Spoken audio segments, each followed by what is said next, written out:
What is going on, people? We are Tottenham TV, back from Manchester. Spurs have taught Manchester City a footballing lesson at the Etihad.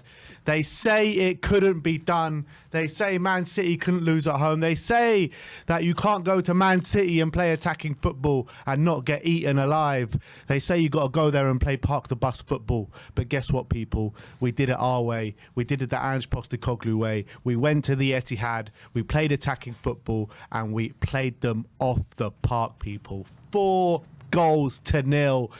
Man City's first loss at the Etihad for 2 years, over 50 games. I think it's 53 games unbeaten there, which is an unbelievable feat for Tottenham Hotspur. We've beaten Man City now twice in the space of, a couple of weeks now.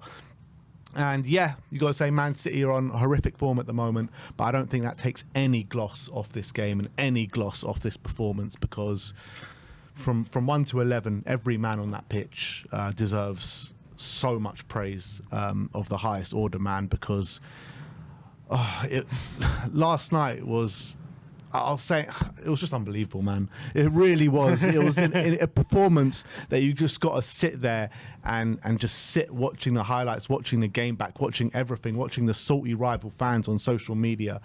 I'm just loving every second of it, man. And to be there was something special last night. It's just who we are, mate. It's just who we are, mate. And it's just so classic Tottenham when we're probably at one of our lowest points since Ange took over after that defeat to Ipswich. You know, you're thinking, is there ever going to be any consistency in this team? And look, those questions are still out there.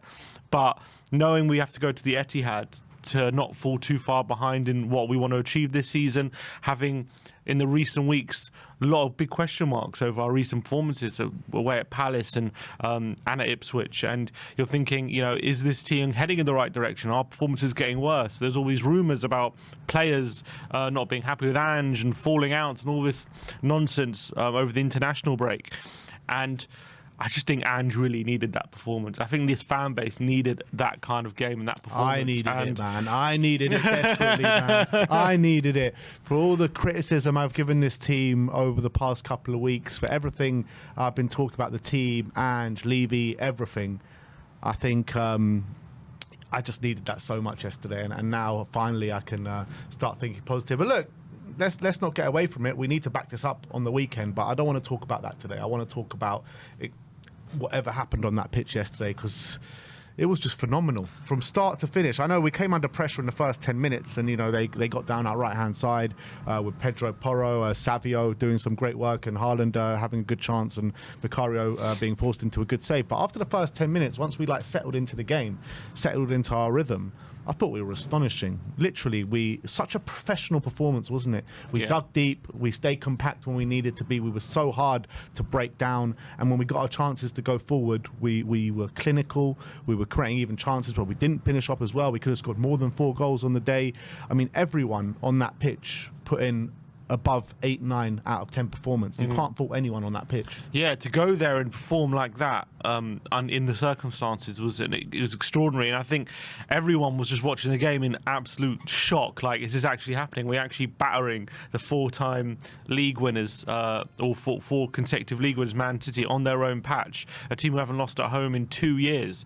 I think it was just unbelievable that that you're watching this team completely take them apart whenever we got the ball. Yes, we had to dig deep at times. Yes, we had to be compact, and we had to definitely be concentrating. And, you know, Decky and Son, they had to dig in terms of running back, supporting their fullback, and very much digging in and defending correctly and concentrating.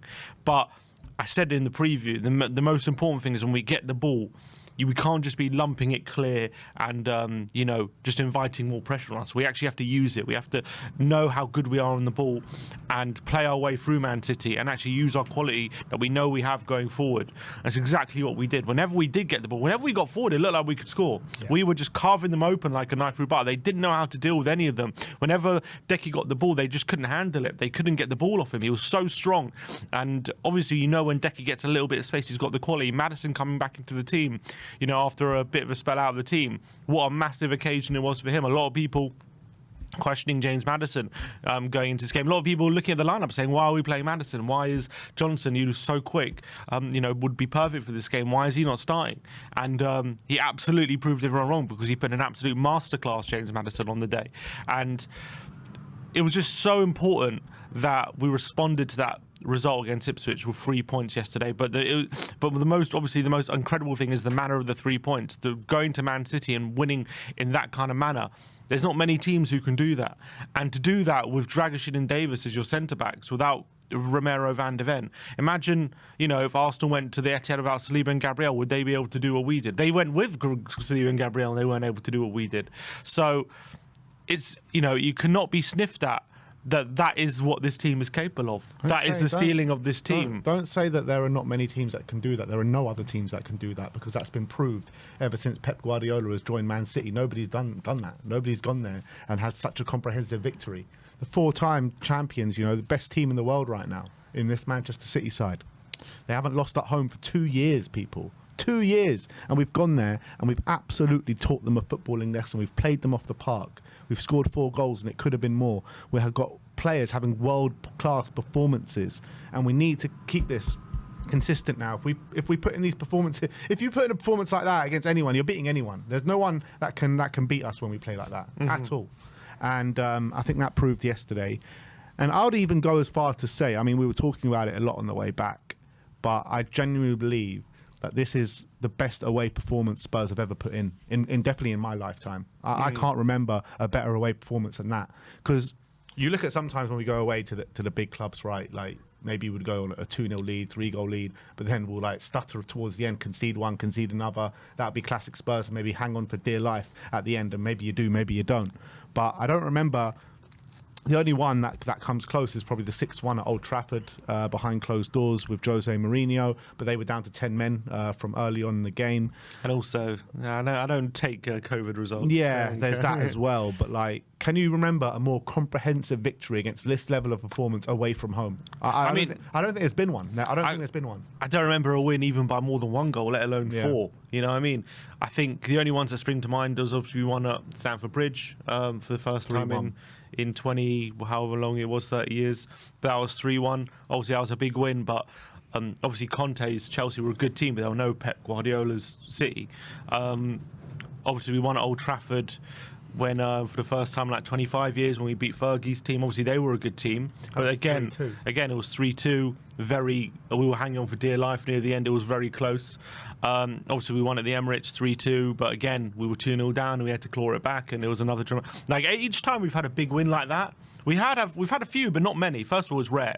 But when we have had them, they've always been drama, crazy games, crazy close games. Think about the game we beat Guardiola at the Etihad under Conte. Crazy game, 3-2. They scored in stoppage time. We scored in stoppage. It was just a crazy game. I can't think of a game like yesterday where we were just so comprehensive and just the game plan just worked so well that we absolutely destroyed them, and we looked so defensively resolute. We conceded chances, but it was good. A lot of them was good defending, and obviously Vicario had to be in good form. But I was looking at a lot of the saves Vicario made. There were some good saves in there. Don't get me wrong. But there weren't any saves that I didn't fully expect him. I wouldn't expect him to make, a keeper of his quality, because we know what a good shot stopper is. The one that was actually offside. That was a brilliant save, yeah, but that was obviously offside. Some of the chances that Haaland missed was actually from good defending from Tottenham, because there was some good blocks. The one in the first few minutes where he takes a touch and shoots, it's a really good block from Ben Davis. You've got to put that down to good defending. A lot of the time, it was, Vicario make himself big, but they weren't saves where you're thinking, wow, how's he saved that? There was just he's just doing the basics, the fundamentals of goalkeeping really, really well, Vicario. And we've said many times, he's a really great shot stopper, and there's very few times he concedes goals where you're thinking he could have done better with those goals. Usually the shots have to be very good to beat Vicario, and their shots weren't that good yesterday, fortunately for us. But to win like that, 4-0, keep a clean sheet at the Etihad with our second choice backline, it's unprecedented for Spurs, I think, in terms of that kind of win away of a Big Six team. I think, in our lifetime for sure. I think it's the first time it's ever happened. Really is, And it's an incredible. And the fact that it happened, probably our best ever Premier League win, has happened, just a couple of weeks after one of our worst ever Premier League losses. Yeah. Sorry. Is Spurs. classic Tottenham. You can't write this shit. You cannot write what is going on with Tottenham Hotspur at the moment. And I think every Spurs fan has a right to be frustrated with the way things have been going. If you did write that, they'll probably say it's too unrealistic. You know what I mean? It's just like, how the hell is this even possible? How the hell? We were saying in the preview, like, it'll be just so classic Spurs if we just go up there and win the game. A team that haven't lost at home, like, for the last 2 years, and like, but not 4-0. You cannot write Spurs going up there and winning 4-0. Like, starting from the Crystal Palace game, right, when we lose and they hadn't won all season, then we go and beat Villa, we go beat Man City. Man City hadn't lost at that point. But it seems as though each time we come up against a team with a record, whatever the record is, exactly, it goes out the window. It has to go out the window. That's what Dr. Tottenham is, positive or negative. Exactly. And don't have a record when you come up against us. So Villa hadn't lost away from home all season. They come to us, they lose 4-1. We beat Man City in the cup. They haven't lost all season. Then we bloody have Ipswich, who haven't won a Premier League game all season. We lose to them. And then we go to the Etihad, where nobody's won for the last 2 years, and we go and absolutely rip them apart 4-0. Like, you cannot write this stuff. Like, how is this even possible? Yeah, we were saying before, like, as a Tottenham fan, what are you meant to think of this team? Like, clearly you can see when things are clicking and things are at their best, and we're on our game. We are near unstoppable in some facets of the game, and we are just so move the ball so quickly. Our playing from the back, our build-up play is exceptional, and our pressing, it got us loads of chances yesterday, and we looked so electric in attack. And like yesterday, I know we conceded chances, but we looked very resolute, and we were digging in deep, and we were making sure it was difficult. And then you have performances like Palace and Ipswich against teams near the bottom, and you're thinking, maybe this team isn't as good as we think it is. But it's maddening as a Tottenham fan. Like, this season has just been crazy, but hopefully this can be a bit of a turning point. We've said it so many times, but we have to hope. We have to hope each win, when you get something like this, if the team can't be convinced in Ange's way of playing, when you get a result and performance like that, then there's never going to be no convincing. We spoke about after the Villa game, right, that being a statement win, a team and a rival for a top four coming to Tottenham and completely wiping the floor with them. Obviously, it didn't really come to pass because we lost to Ipswich in the next Premier League game after that. But this is like, if you look up statement win in the dictionary, like a win away at Man City in the manner that we did, that is the definition of a statement win.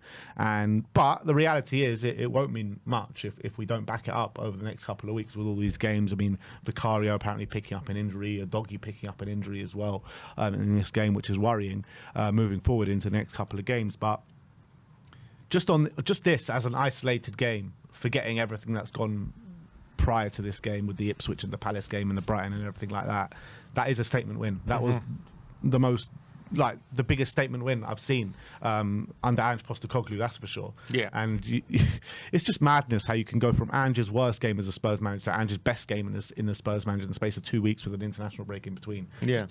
I just don't understand it. We were saying before, like, even when you take that brilliant Pochettino side, which we had, and that was even in an era where the good teams weren't as good as they are now. Yeah. And obviously the team that we had then was probably better than we have right now as well. And yet we never had a result like we did yesterday. Even in that era, which was, we were a very good team and we should have won the league and we were one of the best teams in the league. Yeah, we did maybe get some good results away from home, but never a massive win like that. And that just goes to show how rare that is and how impressive that is. Under any manager. And I'm saying Poch was our best Prem manager, Yeah. so that's like the what you should be striving for, I guess, or what we should be comparing us to. And we've even in that era, we never had a performance away from home like that. And people can say injuries and stuff. How many times have we gone away to a team where they've got loads of injury, thinking, oh, we're just gonna, it's a good opportunity, and we end up losing because because actually the injuries don't make that much of a difference. And yesterday, they still had a great team out there, whatever the injuries were to Rodri and whatever. Look at that 11, especially the front line. They've still got a very good front line out there. They've still got some unbelievable players. And I know they're maybe not functioning at their best right now, but they still never lose so heavily, ever, to any opposition. And to wipe the floor with them like we did, and to be so ruthless. And what was so lovely to see as well is definitely 100% teams of Tottenham teams of the past, 2-0 up, they either shit themselves or they just, drop deep and just hope for the best kind of thing. Yeah, They wouldn't keep going. The past this season, we've seen it with Brighton. But I'm saying they wouldn't keep going for goals. They wouldn't like keep going for that third and fourth goal and like keep being positive, keep looking for opportunities to go forward. Most teams of the past would kind of shut up shop and kind of just defend that lead.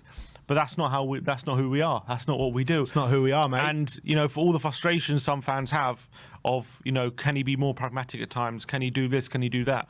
Well, this is the reason why he wants us to play this way, because he doesn't want us to go into a mode where we're just clinging on, we're just lumping the ball forward and inviting pressure on.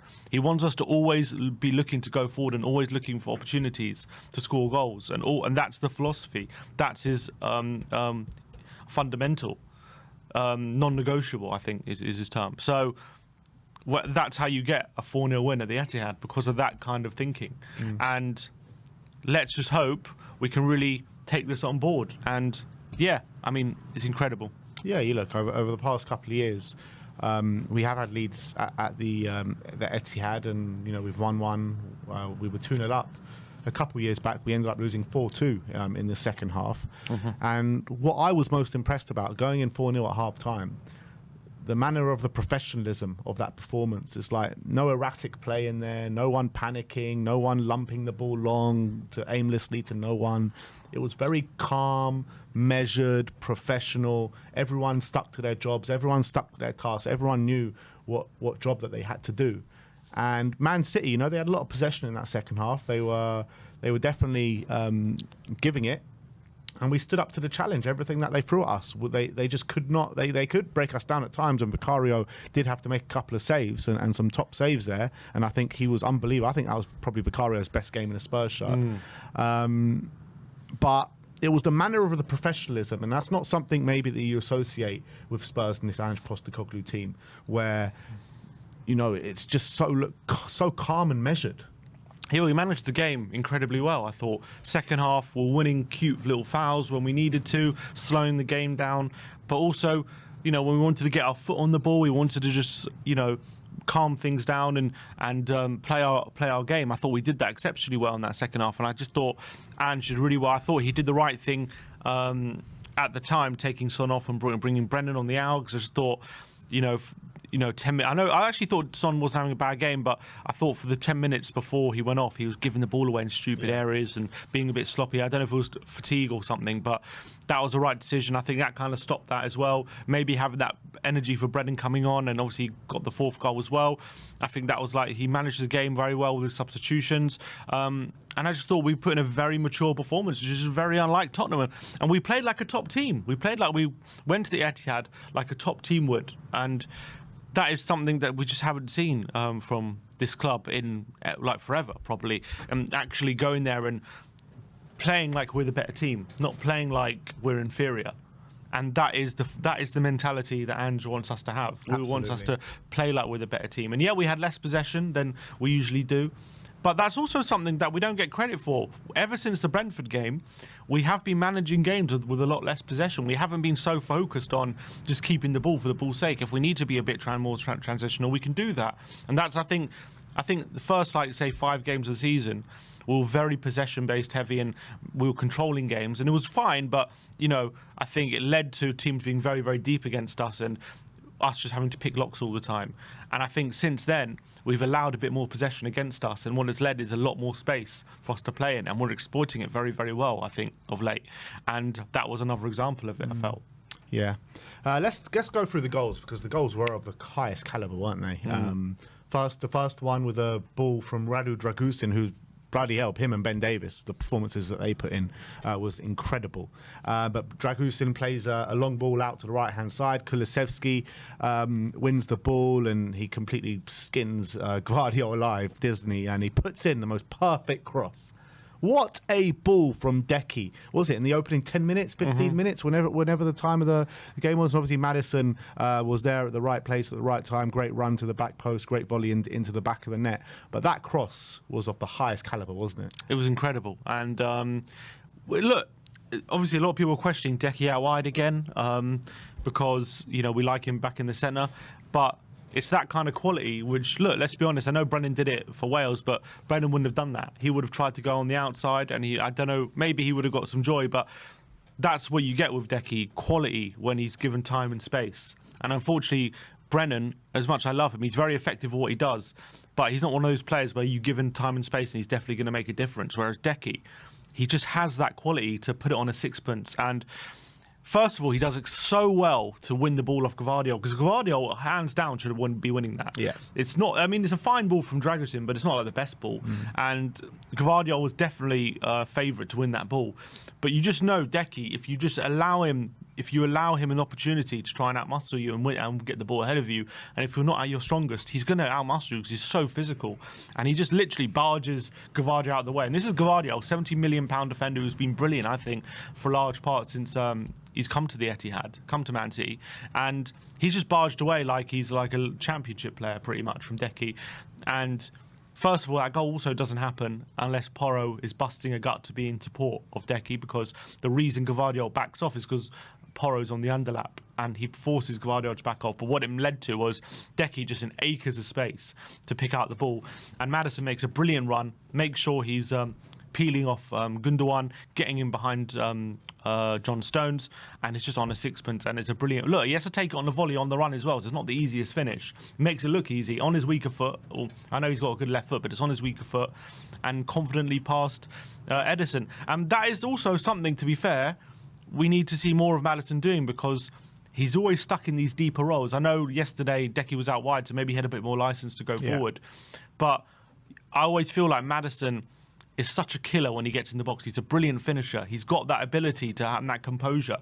And I feel like this season, I know he's got a few goals, but we haven't seen him in those kind of positions enough. And we just saw yesterday, once he gets in those positions, you just give him a bit of service, and that's what you can do. How many goals is he on now this season? In the Prem, he's on 5. That more than the whole of last season? He got 4 last season, yeah. So already more than the whole of last season. You know, he's come under a lot of criticism this season.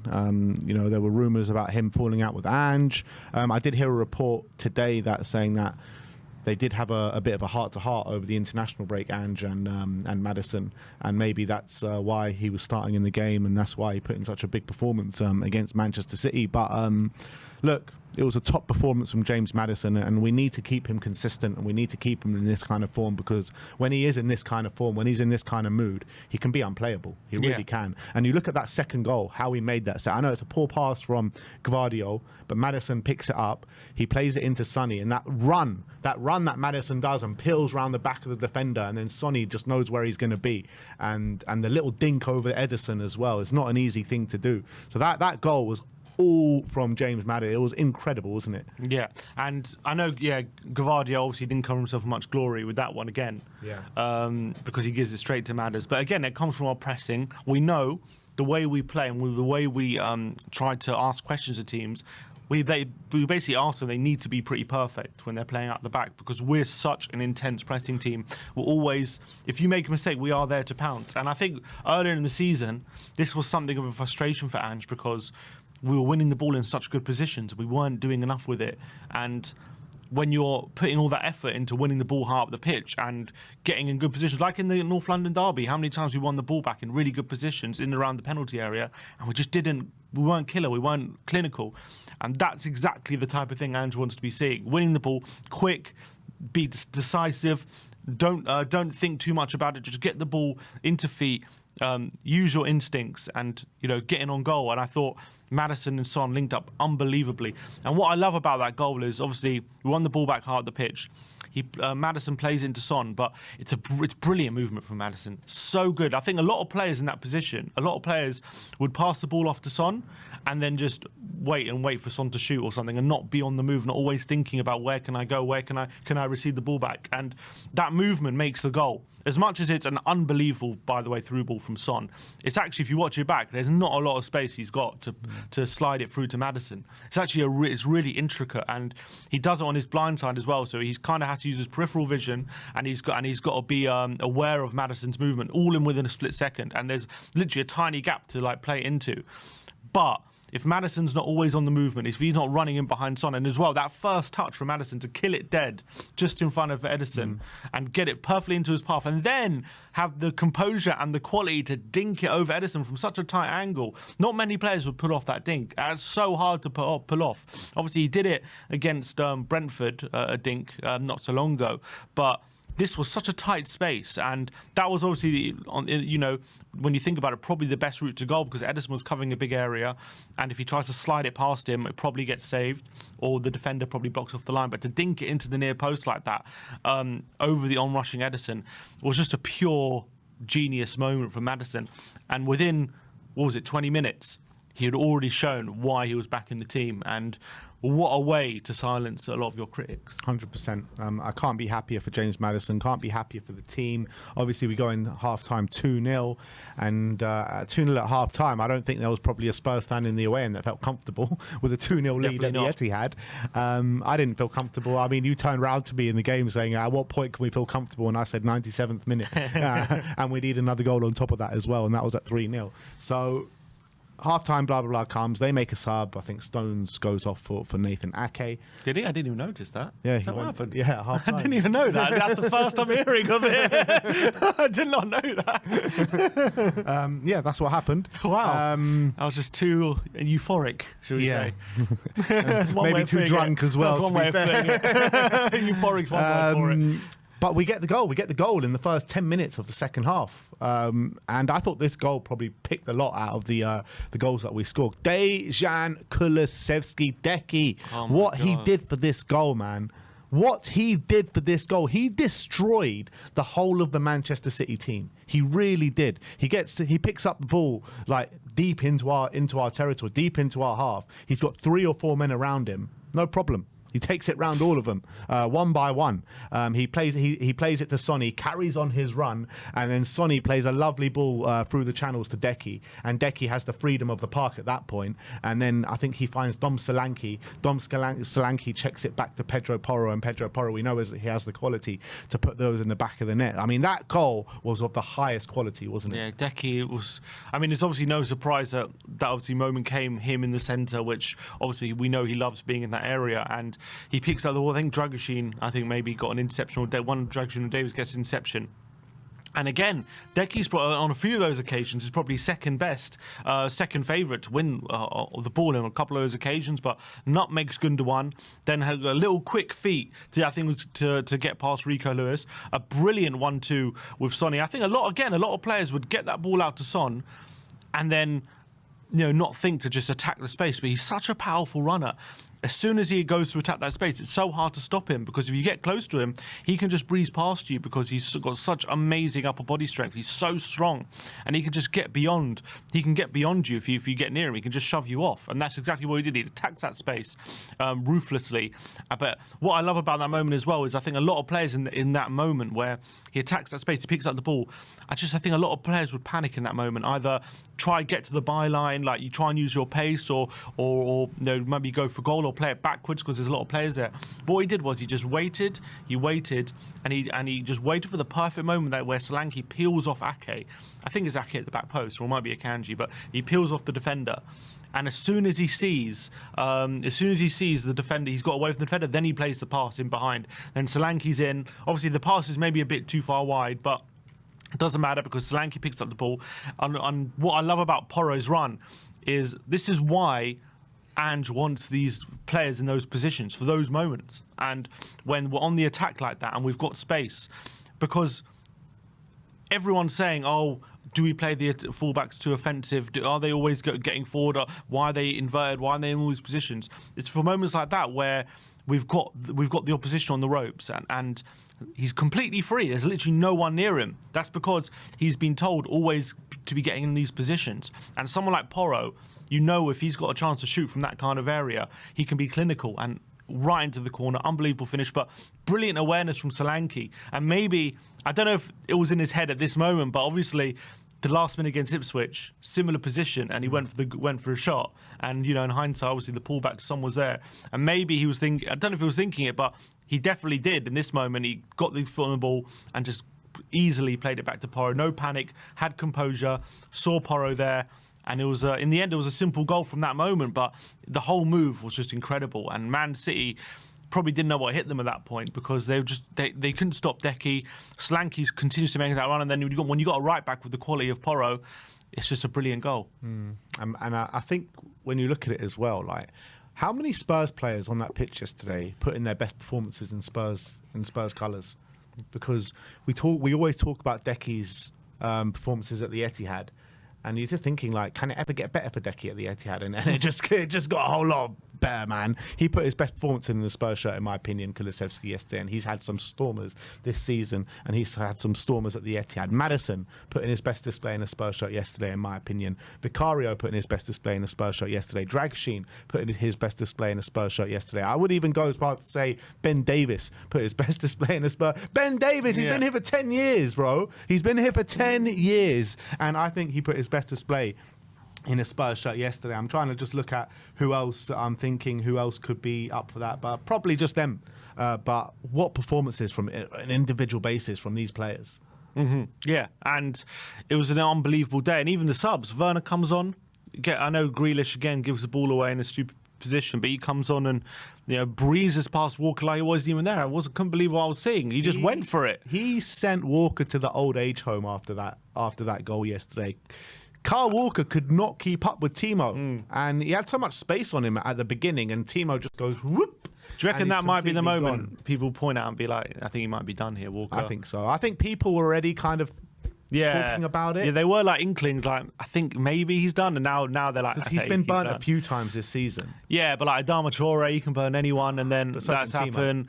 Can he? Well, he's fast. He is fast, but he doesn't. I mean, I've never, even other defenders, like, as I say with Timo, like, he doesn't usually burn them like that. He usually just gets a bit of separation and a bit of space and then gets the ball across. But the way he just burnt past Walker, I know it was the last minute, so maybe, Timo's fresh legs made a big difference. But still, like, I've not seen Walker burn like that, like from someone like of Timo Werner's quality. I mean, look, and fair play to Timo because he laid a right on a plate for Johnson. That's the thing with Timo, because I think we know he has that in his locker. I think we know that he can burn any of his fullbacks that he comes across against. But it's what happens after those runs, because I think he can beat men, and I think he's shown that this season on a regularity how he can beat his man. But it's what he does after that. And he put the cross bang on the money for Brennan Johnson. And Brennan Johnson, he is like elite at those kind of runs to the back post. You just know if you put it in that area, Brennan's going to be there and he's going to put it in the back of the net. You don't even have to look. You just know Brennan's there. And brilliant ball from Timo, right on a plate for Brennan. And look, to be fair to Timo, the last few games I think he's played, I think he's been pretty good. Obviously, his City game he scored in the Cup. I thought when he came on against Ipswich, he made a bit of a difference and added a bit of impetus to us. Palace came on and did something. Yeah, Palace was probably better than any of our other attackers. And then in this game, scored against Man City. Yeah, I'm saying he scored against Man City and comes on and get an assist. So maybe he's starting to find his feet a bit now as well. So what you're saying, you want to sign him? No, I'm not there yet. But I'm just saying maybe he's starting to just gain a bit of confidence, because clearly that was something he was lacking. And Brennan as well got another goal. And what was great about Brennan is he obviously lost his place. I don't think it was any fault of his own, because I think he's been playing well, but obviously he wanted to fit in Maddison probably, and he just thought that was the best way to do it. And Brennan comes on, doesn't sulk, gets his goal, and I think he hit the post just before that. It might have been offside, but I'm seeing in the stats they're still including it as a chance, so maybe it wasn't offside. I don't know, but he came on and again carried on, gets another goal. That he's now equalled his goal tally of last season as well, so he's set to improve on that this season. And the confidence is flowing through him with as well, and he came on and got his goal. So absolutely brilliant. Yeah. Let's talk about Ben Davies and Radu, because I thought both of them were man mountains yesterday. They're going to be opening. They probably got back to their hotel after the game, or wherever they slept when we flew back home after the game. They must be getting back to their bedside table, emptying their pockets. Haaland's there. De Bruyne's there, Savio's there. All these players, man, none of them could breach the wall, which was Radu Dragusin and Ben Davies. And you know what really impressed me about these two? Not how strong they were defensively, because they were super strong defensively, but it was their ability on the ball.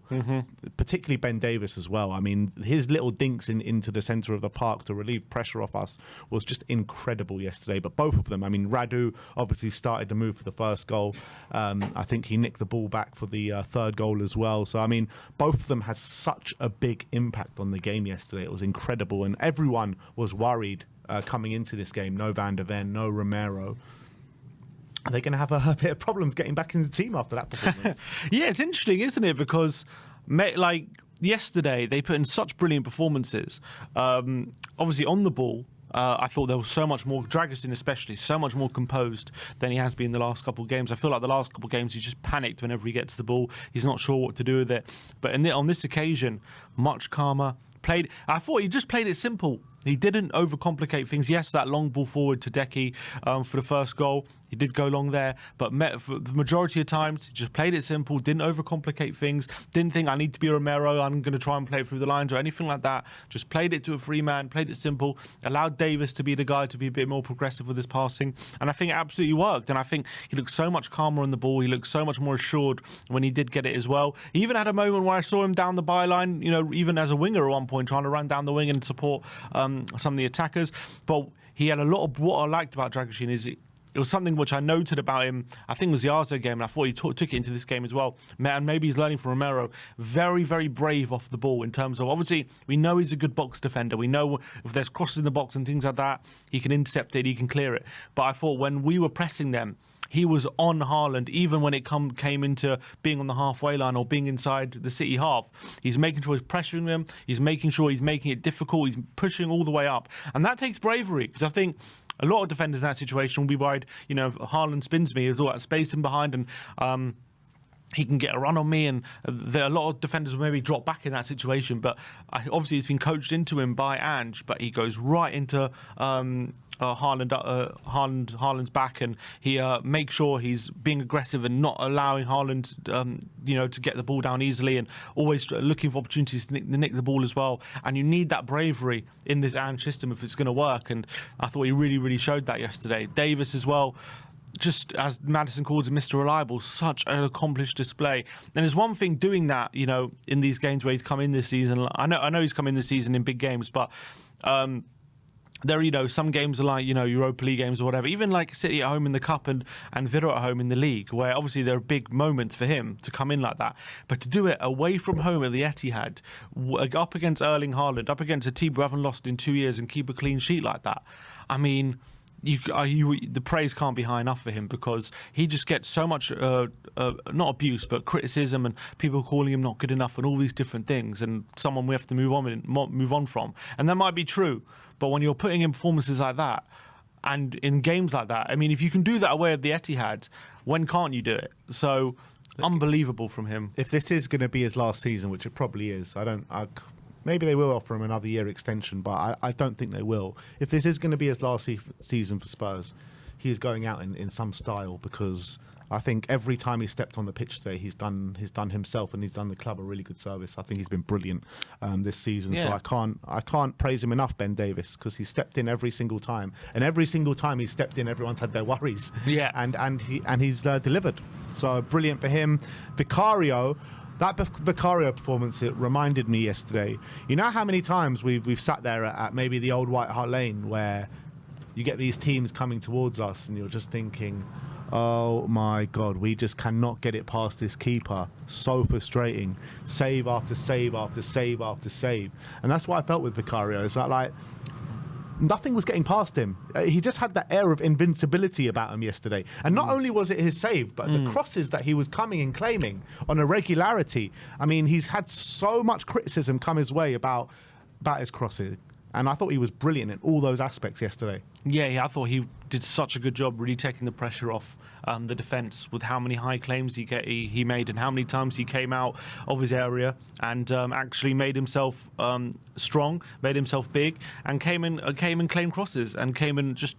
And those moments when we're under the cosh and City are looking to put crosses in and they're looking to really put us under pressure, I thought he did such a great job. And that was something maybe we haven't seen as much from Vicario as we would like, and I thought he did it exceptionally well yesterday. And then you add on to the fact that he made some exceptional saves and some really good saves at crucial times as well. Obviously, he kept the game at 0-0 with a really good save with his feet, and then it was at one point it looked like it was kind of him versus Haaland at one point in terms of like a one-on-one battle, and he came just coming out on top every single time. Just some really good saves at big moments to make sure that We kept that clean sheet and made sure that Man City didn't take advantage of some of the openings they had, because it might have been a different game if they did. But he's a brilliant shot stopper. We've said it so many times. He is so good when it comes to that area of the game. There are so few moments where things get past him where you feel like, that shouldn't have gone past him. And I think yesterday was a perfect example of that.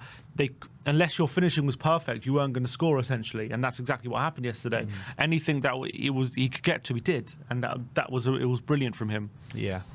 So let's just finish off the match review, just going through the stats via SofaScore. If you want to download the app, please use the QR code or the description below. I mean, to create a 2.51 XG at the Etihad, they did create a 2.14 and didn't get a goal, but that was due to how well Vicario actually played yesterday. Brilliant. 6 big chances created at the Etihad. And, some teams can win, by a big margin sometimes, and it's a bit fortuitous, but there was nothing fortuitous about the Tottenham win yesterday. It was fully deserved. We played them off the park. So they had to make 19 fouls on us yesterday, because that's how much they couldn't handle us. If you look at the shots, they did have 23 shots to our 9 shots. So we had 7 on target. They had 5, which showed how clinical we were. One woodwork hit for each of us. If you want to look at the average positions as well, this was Man City's average position.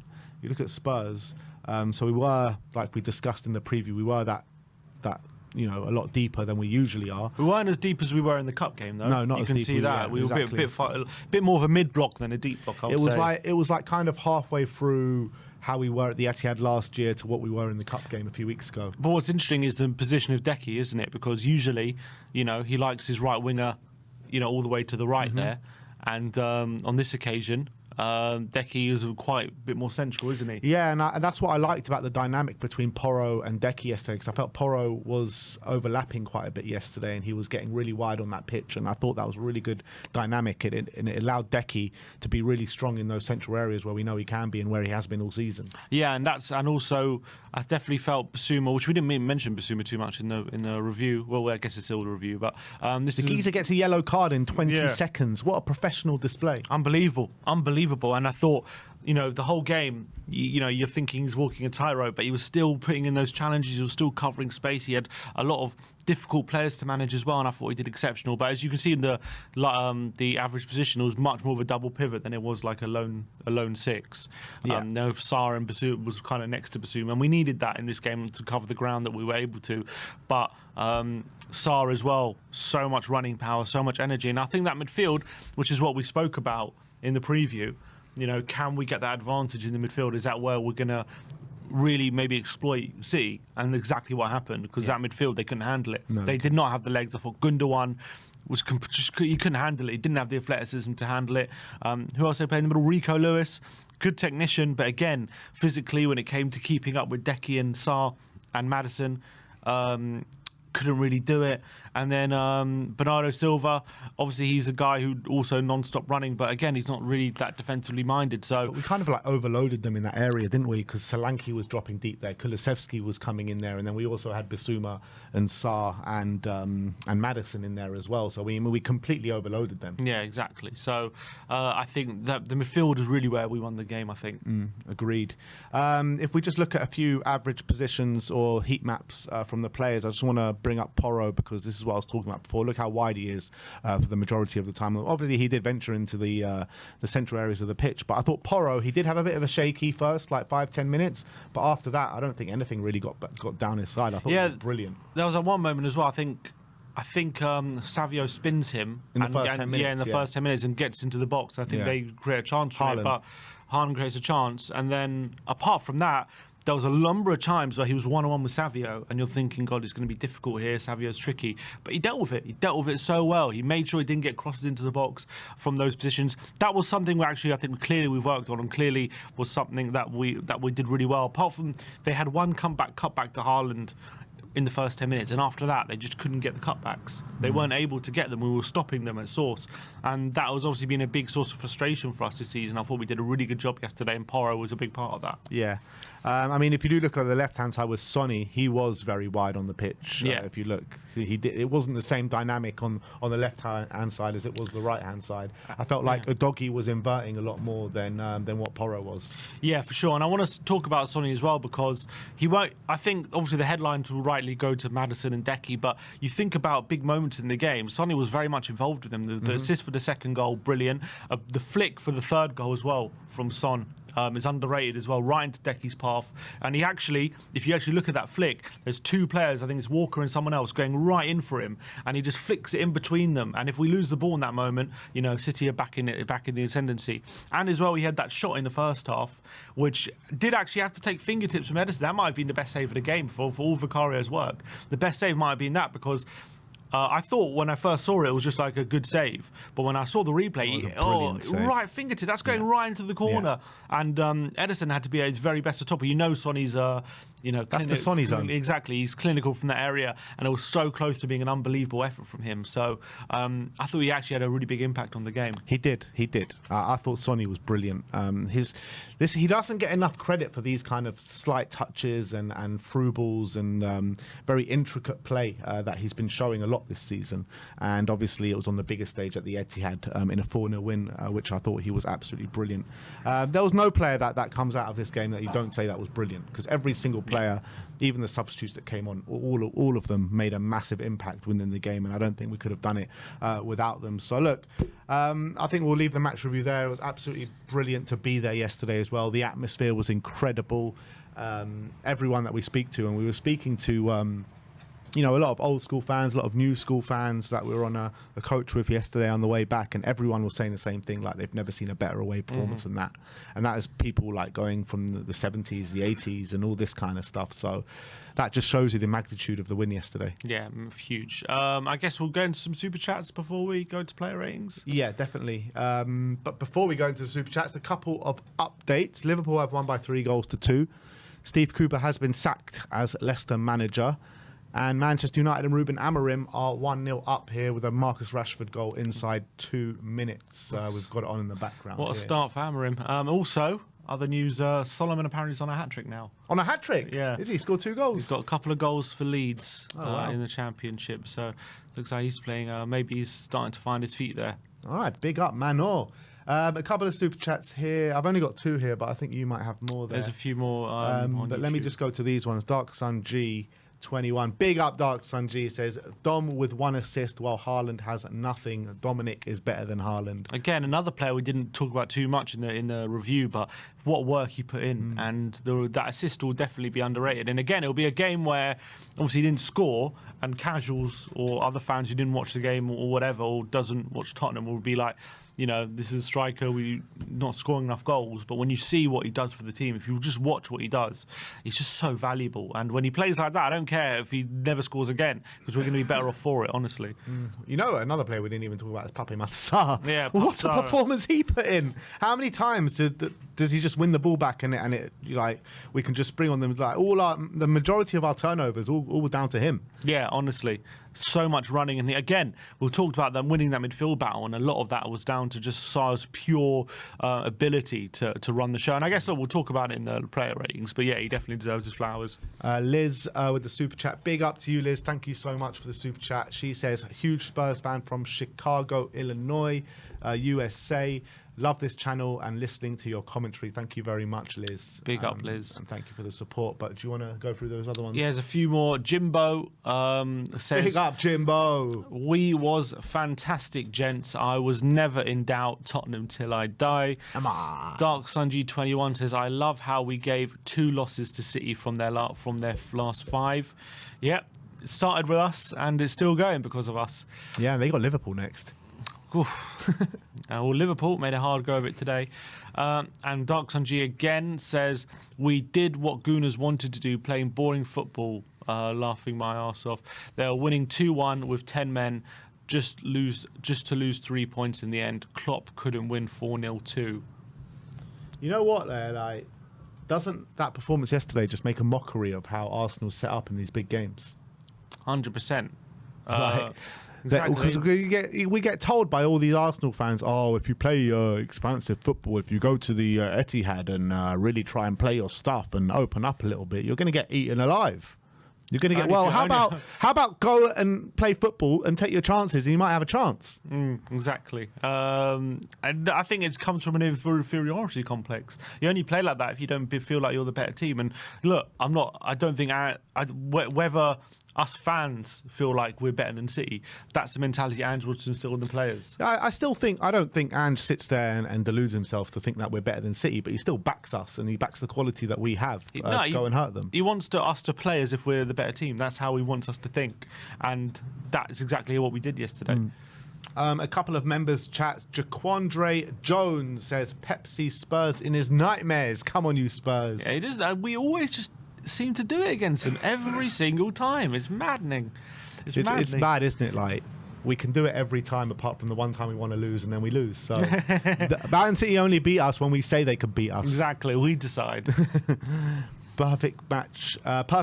Big up Kate and Jim. Says epic result, gents. Come on, you Spurs. Big up to you guys. And big up to you guys from the Pump Up Show as well. But look, let's get into the player ratings. I've been looking forward to this since last night. And let's start off with Vicario. A big fat 10 for Big Vic for yesterday. Best performance in the Spurs shirt. I thought he was a man mountain throughout. It was like thou shalt not pass. The amount of brilliant saves that he made throughout the game. And it wasn't just that. It was his claiming for crosses. He was so strong in every facet of the word in terms of his role as a goalkeeper yesterday. So I can't give him high enough praise. Yeah, I think perfect match. Obviously, he did all those saves and those shot stopping that we know he's brilliant at.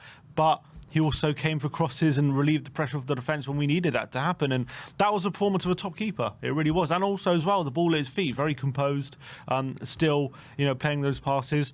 And we've not waited, because I think Vicario's been good ever since he's come here, but a performance like that in a way, a big team, I think that was really a sign of maybe, he can be this top keeper that we're hoping can be. Yeah. Pedro Porro up next. Tim gives him an 8. I gave him a 9. Probably would have been an 8 without the goal, but I thought it was a goal and a finish of the highest degree from Pedro Porro, being in the right place at the right time, which we know he's going to be, and finishes it with such quality. But I felt like he did get caught out a bit in the first 10 minutes from Savio when Haaland has that shot. But after that, I felt like he gathered himself. He was so strong on that right-hand side defensively. He provided a number of clearances, blocks, interceptions and tackles. And I thought from a defensive standpoint, I thought he was really good. Yeah, I thought Savio really struggled to get past him, actually. And I thought he had a really good display. A number of times, Savio was looking to get crosses in or shape to get to the byline, and Porro was making sure he wasn't allowing him to do that. And obviously with his goal making the difference in the final third as well. And what a finish, just absolutely battered it into that top corner with quality, with zip on the shot as well. But he busted a gut to get in that position, and also for the first goal busted a gut to overlap Decky, and that creates a space for Decky to cut inside. So he had a big say in this game. Pedro Porro, exceptional performance. Next up is Radu. Sim gives him an 8, I gave him a 9, and come under so much criticism from us here in the studio, from all Spurs fans for the last 2 performances, but he's responded in the most perfect manner with, in my opinion, a 9 out of 10 performance at the Etihad. I thought he was absolutely brilliant, a man mountain. How many times was he blocking shots, putting his body on the line? Erling Haaland didn't know what to do coming up against Radu. He showed quality and calmness, which I've been calling for in his passing, playing out the back as well. It was his ball, long ball, searching out to Decky out on the right-hand side, which sent us on our way in the first opening 15 minutes with that goal. So I can't praise, again, I'm going to say that you're going to probably hear me say this a lot, but I couldn't praise him enough. I thought by far his best performance in the Spurs shirt. Yeah, so much more calm and composed as well on this occasion than he has been the last few games, and to do that away at Man City is phenomenal for him, and hopefully this really gives him a massive confidence boost moving forward, knowing that he's got that level of performance in him and in such a big game. And I thought his ability to play out the back was a lot better in this game than it was. And I thought defensively, actually, a lot of his interceptions was setting us up on attacks and was setting us going forward as well. So brilliant from him. And I'm so happy for him, because it would have been easy last couple games to really let that affect him, and it hasn't. And now all of a sudden we're looking at great performances against City a couple of times and a great performance against Villa, and now he's done this. So hopefully he can really take that into his game. Yeah. And his partner in crime, Ben Davies, Sim gives him a 9. I gave him a big, fat 10. Best performance in his Spurs shirt in his 10 years, so he has to get a 10. I thought he was brilliant. On the ball, the best I've seen him ever in the last 10 years. He was aggressive as well, pinching the ball back in front of his defenders on a number of occasions. And he just set us on our way so many times, playing out from the back. I thought he was sensational, to be honest. Yeah, there was that one occasion in the down on the left-hand side where he did like a little flick over one of the City players' heads, and all of a sudden we got into all sorts of space in the centre of the park, and that's what it gets you, just playing out the back when you're inviting pressure and you're inviting teams onto you to create that space. That's exactly what Davies was trying to do, and I thought he did it brilliantly. And again, against an opponent like Haaland, and you got someone he's up against, Ben Davies, you're thinking physically he should be able to dominate him aerially and all these different things. But Davies didn't let that affect him. He used all his experience, he used all his positional play to make sure that he nullified Haaland as best he could, and I thought he did an exceptional job. And Ben Davies coming in that game, keeping a clean sheet as well, being part of a backline that keeps a clean sheet. Unbelievable from him, and I'm so happy for him, because again, another player who always comes under criticism, and always a player that people say represents our stagnation, all these different things. And what a performance he put in. Give the man his flowers, man. Give the man his flowers and show him some love in the chat, guys, because he was incredible yesterday. Let's move on to Destiny Udogie. 8s all round for Destiny, and you know what? I was quite worried for Destiny coming into this game, because we've seen his one-on-one defending hasn't been maybe what it was last season, and he has failed in that aspect a couple of times this season. Brighton springs to mind, a few other games spring to mind, but I don't think he got dribbled past once throughout the whole game. I thought he was defensively imperious for the most part. Attacking wise, I thought maybe he didn't get involved, but I think he was sticking to his position a lot more and just helping us hold our shape. And when you talk about a professional, calm performance, I thought he epitomised that. Yeah, and I actually thought there was a few times, especially in the second half, he was being a bit sloppy and I was getting a bit frustrated. But apart from that, I thought he had Foden pretty much on lock on that side, and when Savio moved over as well, that he didn't get much joy out of Destiny. And he did kind of help out Sonny on the left-hand side going forward, as much as he didn't really go for bylines and crosses and stuff like that. He just always was always an option, and that's very, very important. He's always there to pick up the ball and keep the attack going and sustain attacks as well. And I thought he put in a very, very strong performance. Yves Bissouma, 9s all round for Yves. Brilliant display from him, and we're all fearing the worst, weren't we? After 20 seconds in, stupid lunge, and he gets booked in the first opening 20 seconds, and you're all thinking, what has he done here? We got to play on the tightrope now for the next 90 minutes of this game with no Bentancur to bring on, no other recognised 6 that we can play there. Maybe Sarr could have dropped there, but no, Bissouma, I think he finished the game, didn't he? He played the whole game on the tightrope, and after the booking he put in such a professional display. He was putting in challenges, he got every single one absolutely spot on. He was keeping the ball ticking over as well with his nice simple passes, laying it off to all his teammates and stuff, working so well in tandem with everyone. And I can't fault him whatsoever, because when you get a booking that early on, especially in such a big game, after how over exuberant he was for that, picking up that booking, to change that completely over the next 90 minutes and just put in such a professional performance, it was brilliant to see. Yeah, and that's something that we needed from him. But as you say, he was, as soon as he got that booking, with the knowledge as well that first we have to play 90 minutes on the tightrope, and also if he does get sent off, we don't have someone to replace him really, or we don't have Bentancur, so that doubles the pressure really to make sure that he stays on the pitch. But to have that pressure on him and also not let it affect his display, and he was able to even kind of thrive in that scenario, because I thought he was so calm, he was so mature with his performance, making sure he's patrolling that central area, making sure that all the spaces are covered. Obviously he had help from Sarr as well, but I thought putting in a number of tackles and just making sure that he wasn't putting himself in a position where he had to make last-ditch challenges or anything like that, because those can lead to dangerous scenarios. And I thought he just did absolutely brilliant, and so happy for him with another top display. And look, need more performances like that from Bissouma. But to be fair, I think he's had a pretty good season so far. I don't think he's really had too many bad games. So I think people need to start recognising that Basuma's having a good season. He is having a good season. Next up is Pape Matar Sarr. When you talk about good seasons, Jesus Christ, this guy.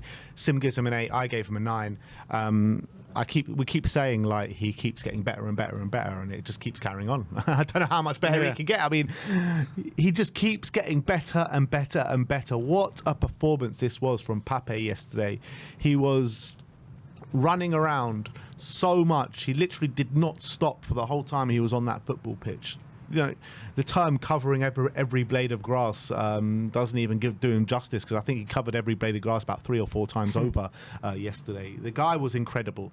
The amount of times he was turning the ball over for us and setting us on our way on attacks. I mean, the numbers speak for itself on a defensive on a standpoint. You know, 3 clearances, 1 interception, 3 tackles.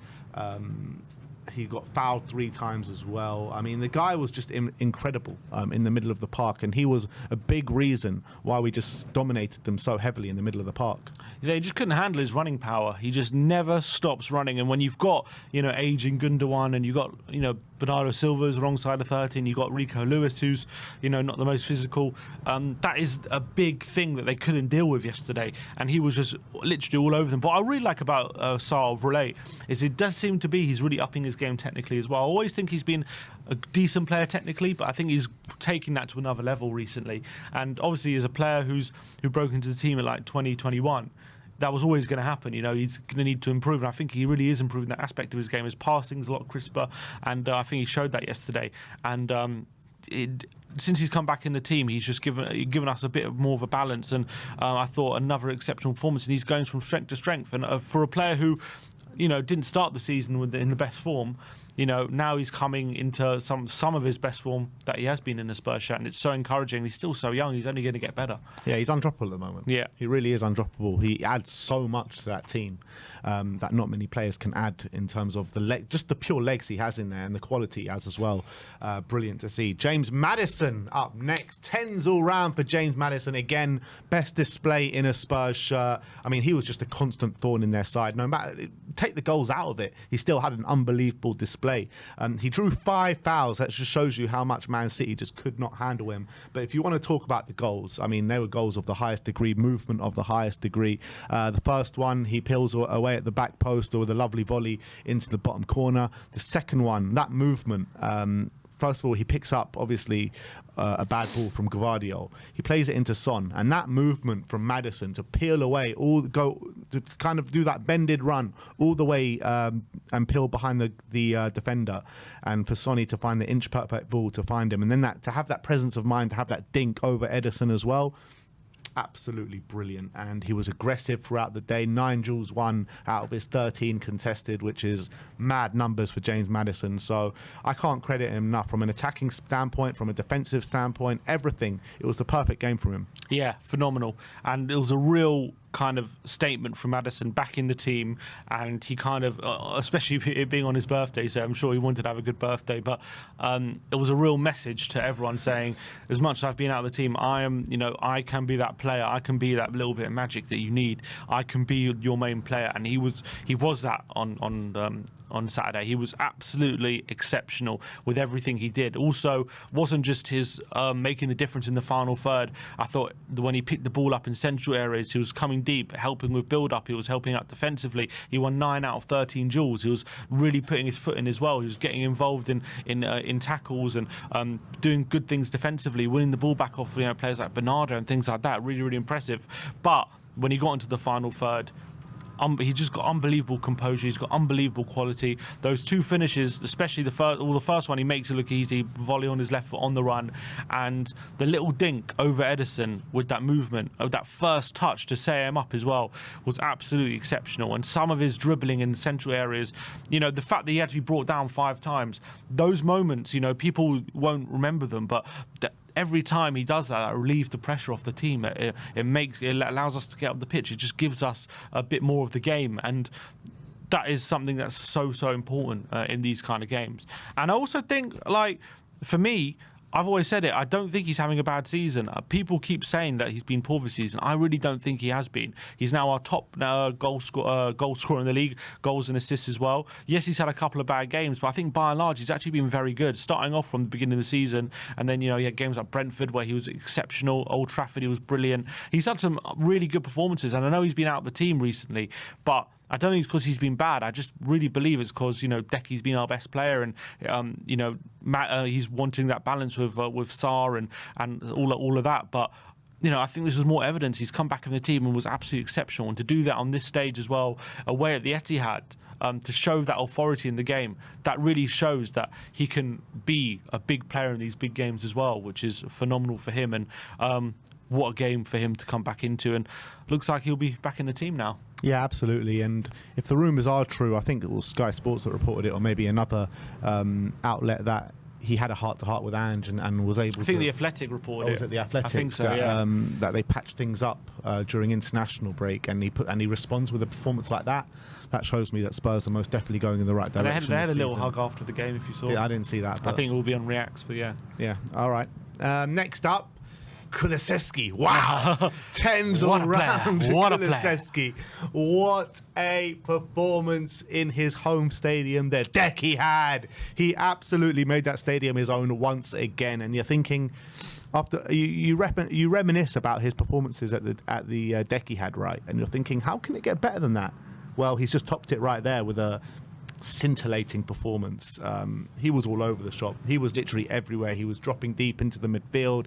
He was in the 10 position. He was out on the right wing, and he was just showing quality in every single area of the pitch that he was taking up. The first goal with that unbelievable cross right on the money for James Maddison.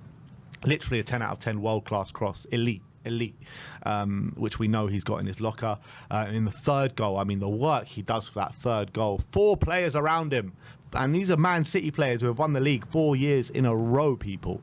And they just didn't know how to handle him. They just did not know how to handle him. Four players around him, nutmeg. One by one, he's picking them all off. And then he has the presence of mind to play that 1-2 with Sonny and carry on that run and find Dom Solanke, who obviously checked it back for Pedro Porro to get that goal. But 4 key passes on the day for Decky. I mean, he was unplayable. He was literally unplayable. And it was so hard to pick a man in the match because of how kind of unbelievable the whole team played. But I think he probably just edges it. Yeah, I think Decky, especially as well, considering at the beginning of the game when the lineups get announced, you'd probably think, he's back on the right-hand side. Is there a bit of concern about that because he's been moved into centre? He's been so good. And I just thought he really embraced that position and was phenomenal on the right-hand side. He has had good performances on the right-hand side against Man City at the deck he had before, and I thought this one probably top slot, even without scoring. He ended his 100% goal-scoring record at the Etihad, unfortunately, but still got an assist, and one unbelievable assist is what it was as well, bullying Vicario. Vicario just couldn't live with him throughout the whole game. He had 4 out of 4 completed dribbles, which literally meant whenever he decided to take someone on, he beat his man, and they couldn't live with him. The role he played in that third goal, was just something to witness. It was like a moment in history, that movement. The nutmegs, the 1-2, the ball through to Solanke was something only the best players in the league are capable of, and at the moment he's playing like he's one of them for sure, and he's been so consistent this season. I think him playing on the right hand side on this occasion definitely helped that he was able to drift inside and allow us to outnumber the Man City midfield, and maybe on this occasion that benefited us. We'll see how that goes down the line, but he also had that moment, Solanke plays him through, he cut inside and it was a shot saved by Edison, but he did all the hard part. He actually sold Akanji. I've never seen Akanji twisted into a pretzel like that before, like he did what was from Decky for that moment, and they just couldn't live with him. It was an exceptional display from Decky, and he's such a hard worker as well. I think part of the reason as well, I reckon, that Ange wanted him for this game is the defensive work he puts in, always covering back, helping out his fullback. He's just got unbelievable running capacity, and he showed that yesterday. It was part of the reason Savio was quiet, because Decky was always there helping out Porro as well. So unbelievable from Decky, and I wonder if we'll see him on the right hand side while Odegaard and Richarlison are out, and if we need a place for Maddison, I wonder if Decky on the right will be something we'll see a bit more. Yeah, it could be definitely an extra element that we've got moving forward, because obviously I think after what Decky's shown this season in the central areas, which I was saying, I don't want to see him out on the right hand side, but you know, Ange has definitely proved me wrong with what he showed yesterday, because it wasn't like a classic right winger spot that he was pulling off. Like, he allowed Pedro Porro to get wider, and I think he's stronger in those positions as well. So it gives us a lot more kind of variations in our play, and maybe leave some opponents second guessing as well.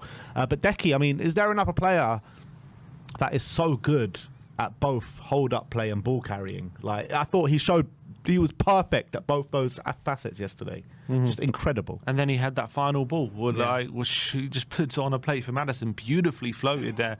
Just delightful. I could watch that cross all day. Big Dom Solanke, Sim gives him an 8, I gave him a 9. Obviously didn't get a goal, did grab an assist with a lovely cutback to Pedro Porro, right on the money there. But it was just his sheer work rate, man. This guy, week in, week out, we're just saying the same things with him. Like, he doesn't need to get those goal contributions to have a massive impact in the game, and I thought he was brilliant. Man City really didn't know like what to do, because any time they had the ball, Dom Solanke's there breathing down your necks, and he makes such an impact, and he's such a vital cog in this team. And whenever we have big performances, even when we have poor performances, he's one of the best players on the pitch every single time. And I thought, look, he wasn't the best player for Spurs yesterday, but he still put in an unbelievable shift and work rate and quality for the team. Yeah, he just works so hard. The work rate he puts in it makes such a difference in these kind of games. He never gave the Man City defenders a moment's rest. Every time they got the ball, they knew Dom Solanke's about to come for them, and that always rushes them a bit, always makes things a bit more difficult for them. He puts such unbelievable work. He always gets in position, he always gets a goal side of the ball as well whenever Man City have it. And as well, when we have the ball, he just always tries to provide a direct option. He always tries to provide that ball into feet, and he's got unbelievable hold-up play. And so often, we didn't go long to him too much yesterday, but what we did was a few times the ball would be gone direct into him along the floor, and he was just there to hold it up, and he was there to make sure that he allowed Tottenham to get the ball higher up the pitch and allow us to sustain attacks, and he did such a good job doing that. And obviously for the third goal, he's running in behind, being a threat there as well, and a perfect layoff for Porro for the third goal. So Porro didn't have to break stride. So absolutely brilliant from Solanke, and I just love the work rate he puts in, because it's adds such an element to the team, and he brings so much even if he doesn't score. Yeah, and also what's underrated, we have mentioned it a couple of times this season, but his ball carrying ability, I think it's so good, man, and underrated. Yeah, 100%. And when he gets the ball to feet, he can turn, he can dribble. 100%, that's something that is really, really taken my eye over this season. And last but not least of the starting 11, Son Heung-min, the captain on the day. 8 all round for Sonny, and he had his hand in 2 of the goals that we scored yesterday. Obviously the second one with lovely link-up play with James Maddison, finding an inch perfect pass through, I think it was John Stones and one of their other defenders, I can't remember off the top of my head. And obviously he had that 1-2 with Decky for the third goal as well. But it wasn't that. I felt he was showing quality throughout the hour he was on the pitch yesterday. That shot that Edison saved with his fingertips was a shot of the highest degree for Sonny yesterday. I mean, if that goes in, you're talking about one of the goals of the season. It really was straight out the Sonny playbook from the Sonny area, and I thought that was flying into the route to the top corner, to be honest. But what I was impressed with Sonny yesterday as well was his he was showing that leadership on the pitch yesterday. I think it was after the second goal. I can't remember if it was after the second goal or the third goal, but he goes up to his teammates. Instead of like going crazy and start celebrating, he points to his head and he's like, you got to keep your heads in the game, people here. Just try to keep the players' feet on the ground, and I think it worked a treat yesterday. So the leadership that Sonny was showing was top notch. Maybe we could use some of that against Brighton, which he wasn't available for, and maybe the fact that we were so mature on the pitch was a big part to Sonny's presence. And I thought Kyle Walker was having a tough time against him the whole day, to be honest. Whenever Sonny got the ball, Kyle was always on the back foot. He played some really nice crosses across the face of goal, and unfortunately no one was there to tap it home on a couple of occasions. Had a brilliant effort, as you say, from outside the box in that Sonny zone, which Edison really had to be at his very best to stop, using his fingertips to tip it around the post. Brilliant effort from him. Brilliant flick for the third goal in between Kyle Walker and I think it was Bernardo Silva, who were literally coming at him at full pelt, and he has to flick it in between both of them before they are, and he's probably knowing he's about to be clattered, and he puts it right into Decky's path. Brilliant pass. And then obviously his assist for the second goal. Unbelievable awareness from him to play that ball, which through the eye of a needle, pretty much, to find James Maddison. And as much as Maddison had a lot of work to do, unbelievable pass from Sonny. And it looked like he wasn't even looking at Maddison. He had to like use his peripheral vision, his awareness to see where Maddison was. And I think everyone was waiting for Sonny to pull the trigger and look for goal, but unbelievable awareness to play Maddison in on goal, and then Maddison did the rest. But that assist shouldn't go underrated. And I think he was only on for an hour, but I think it probably was the right decision. He looked like he was tiring a bit, and the legs of Brennan really helped. But I thought he made a big impact on the game in that hour. The only sub that we're going to rate is Brennan Johnson, because the others all came on the 89th minute or afterwards. But Brennan Johnson, 8 all round for Brennan. I just thought he added what we just needed in that moment in the game, was just sheer running, where he was able to get the ball, go on runs, and obviously it was his brilliant run at the back post, which he's going to be there each and every time the ball is played, and it was played by high quality for Timo Werner at the back post. So I was really happy with what Brennan showed on the pitch yesterday. Yeah, and I thought, again, a player who's kind of been, I don't know if you call it dropped or rested or whatever you are, but he's been left out, even though he's been having a good season, and didn't lose confidence, came on, just did a really good job for the team. It was interesting listening to Maddison after the game. He was talking about Brennan, saying how he's always someone who loves to take it into information. He respects the leaders in the group, and wherever they ask him to do, if he means he has to come in and do a lot of the running because he's fresher and he has to do a lot more of the running than some of the other players, he does it and he takes it on board. And I thought he did some brilliant work defensively, just covering his fullbacks and getting back, and obviously made a difference going forward. He got his goal with a classic Brendan run to the back post, and he also had a moment where he went round the keeper, hit the post. I don't know if it was offside or not, but that was a good moment as well, being that threat, and he needed to be that threat as well. And there was also another moment where I thought Solanke should have played him in, and he'll be a bit annoyed that he probably didn't. He probably went the wrong side. I don't know why he did, but Brennan, if he had played him in, that would have been another good opportunity for him. So, but always being that option, always running, being in support, and that's the main thing. And really good cameo from him. Yeah, I didn't realise that him and Maddison are best mates. Just like Ben Davies and Sonny. That's what Maddison said in the interview as well. He said he's the closest guy to him in the Spurs squad, that's nice, which was interesting to hear. A special mention as well to Timo Werner. Timo Werner, he comes on in the 89th minute, and he absolutely sent Kyle Walker to the old age home, man. that could be career ending for Kyle Walker. 35 years of age, and he gets burnt alive by Timo. And obviously Timo actually showed some quality on the end of his run as well, with a pinpoint ball to Brennan Johnson. So I just wanted to big up Timo for that little cameo that he had right at the end, providing that fourth goal. Couple of assists for him now this season as well. So fair play to him. And again, another player who comes up for a lot of criticism, but I think the last few appearances has been doing quite well when he's coming off the bench, or even starting when he scored against Man City. And you could say we might not even be in the next round if it wasn't for him. So fair play to him. And I know he pretty much had one thing to do, and that was pick the ball up from halfway line and just burn Kyle Walker. But not easier said than done. And he puts it right on a plate for Brendan. So brilliant play from him, and hopefully that gives him even more confidence to keep making a difference. Absolutely. And let's finish off on Mr. Big Ange Postecoglou. 10s all round. We went to the Etihad. We played the way we want to with Big Ange Postecoglou, and we took away a 4-0 unprecedented win at the Etihad. No one has been able to do it against Pep Guardiola. Well, Ange Postecoglou, on the back of losing to Ipswich, has gone to the Etihad and taken a 4-0 win, and a few tactical tweaks in there that really swung the game in our favour, with Kulusevski on the right-hand side, cutting inside, with Porro more outside as well, overloading the midfield as well, with Dom Solanke, Deki, Mate Sarr, Bissouma, and James Maddison. I thought that was a master stroke. So I thought a lot of little tactical tweaks there that Ange made that really, set us on our way to a massive, massive victory yesterday. And to say that it's the best away performance I've ever seen as a Spurs fan, and I've been going home and away probably most weeks since I was about 16, 17. I'm bloody 35 now. Yeah, I'm bloody 35. Going to be 36 in June.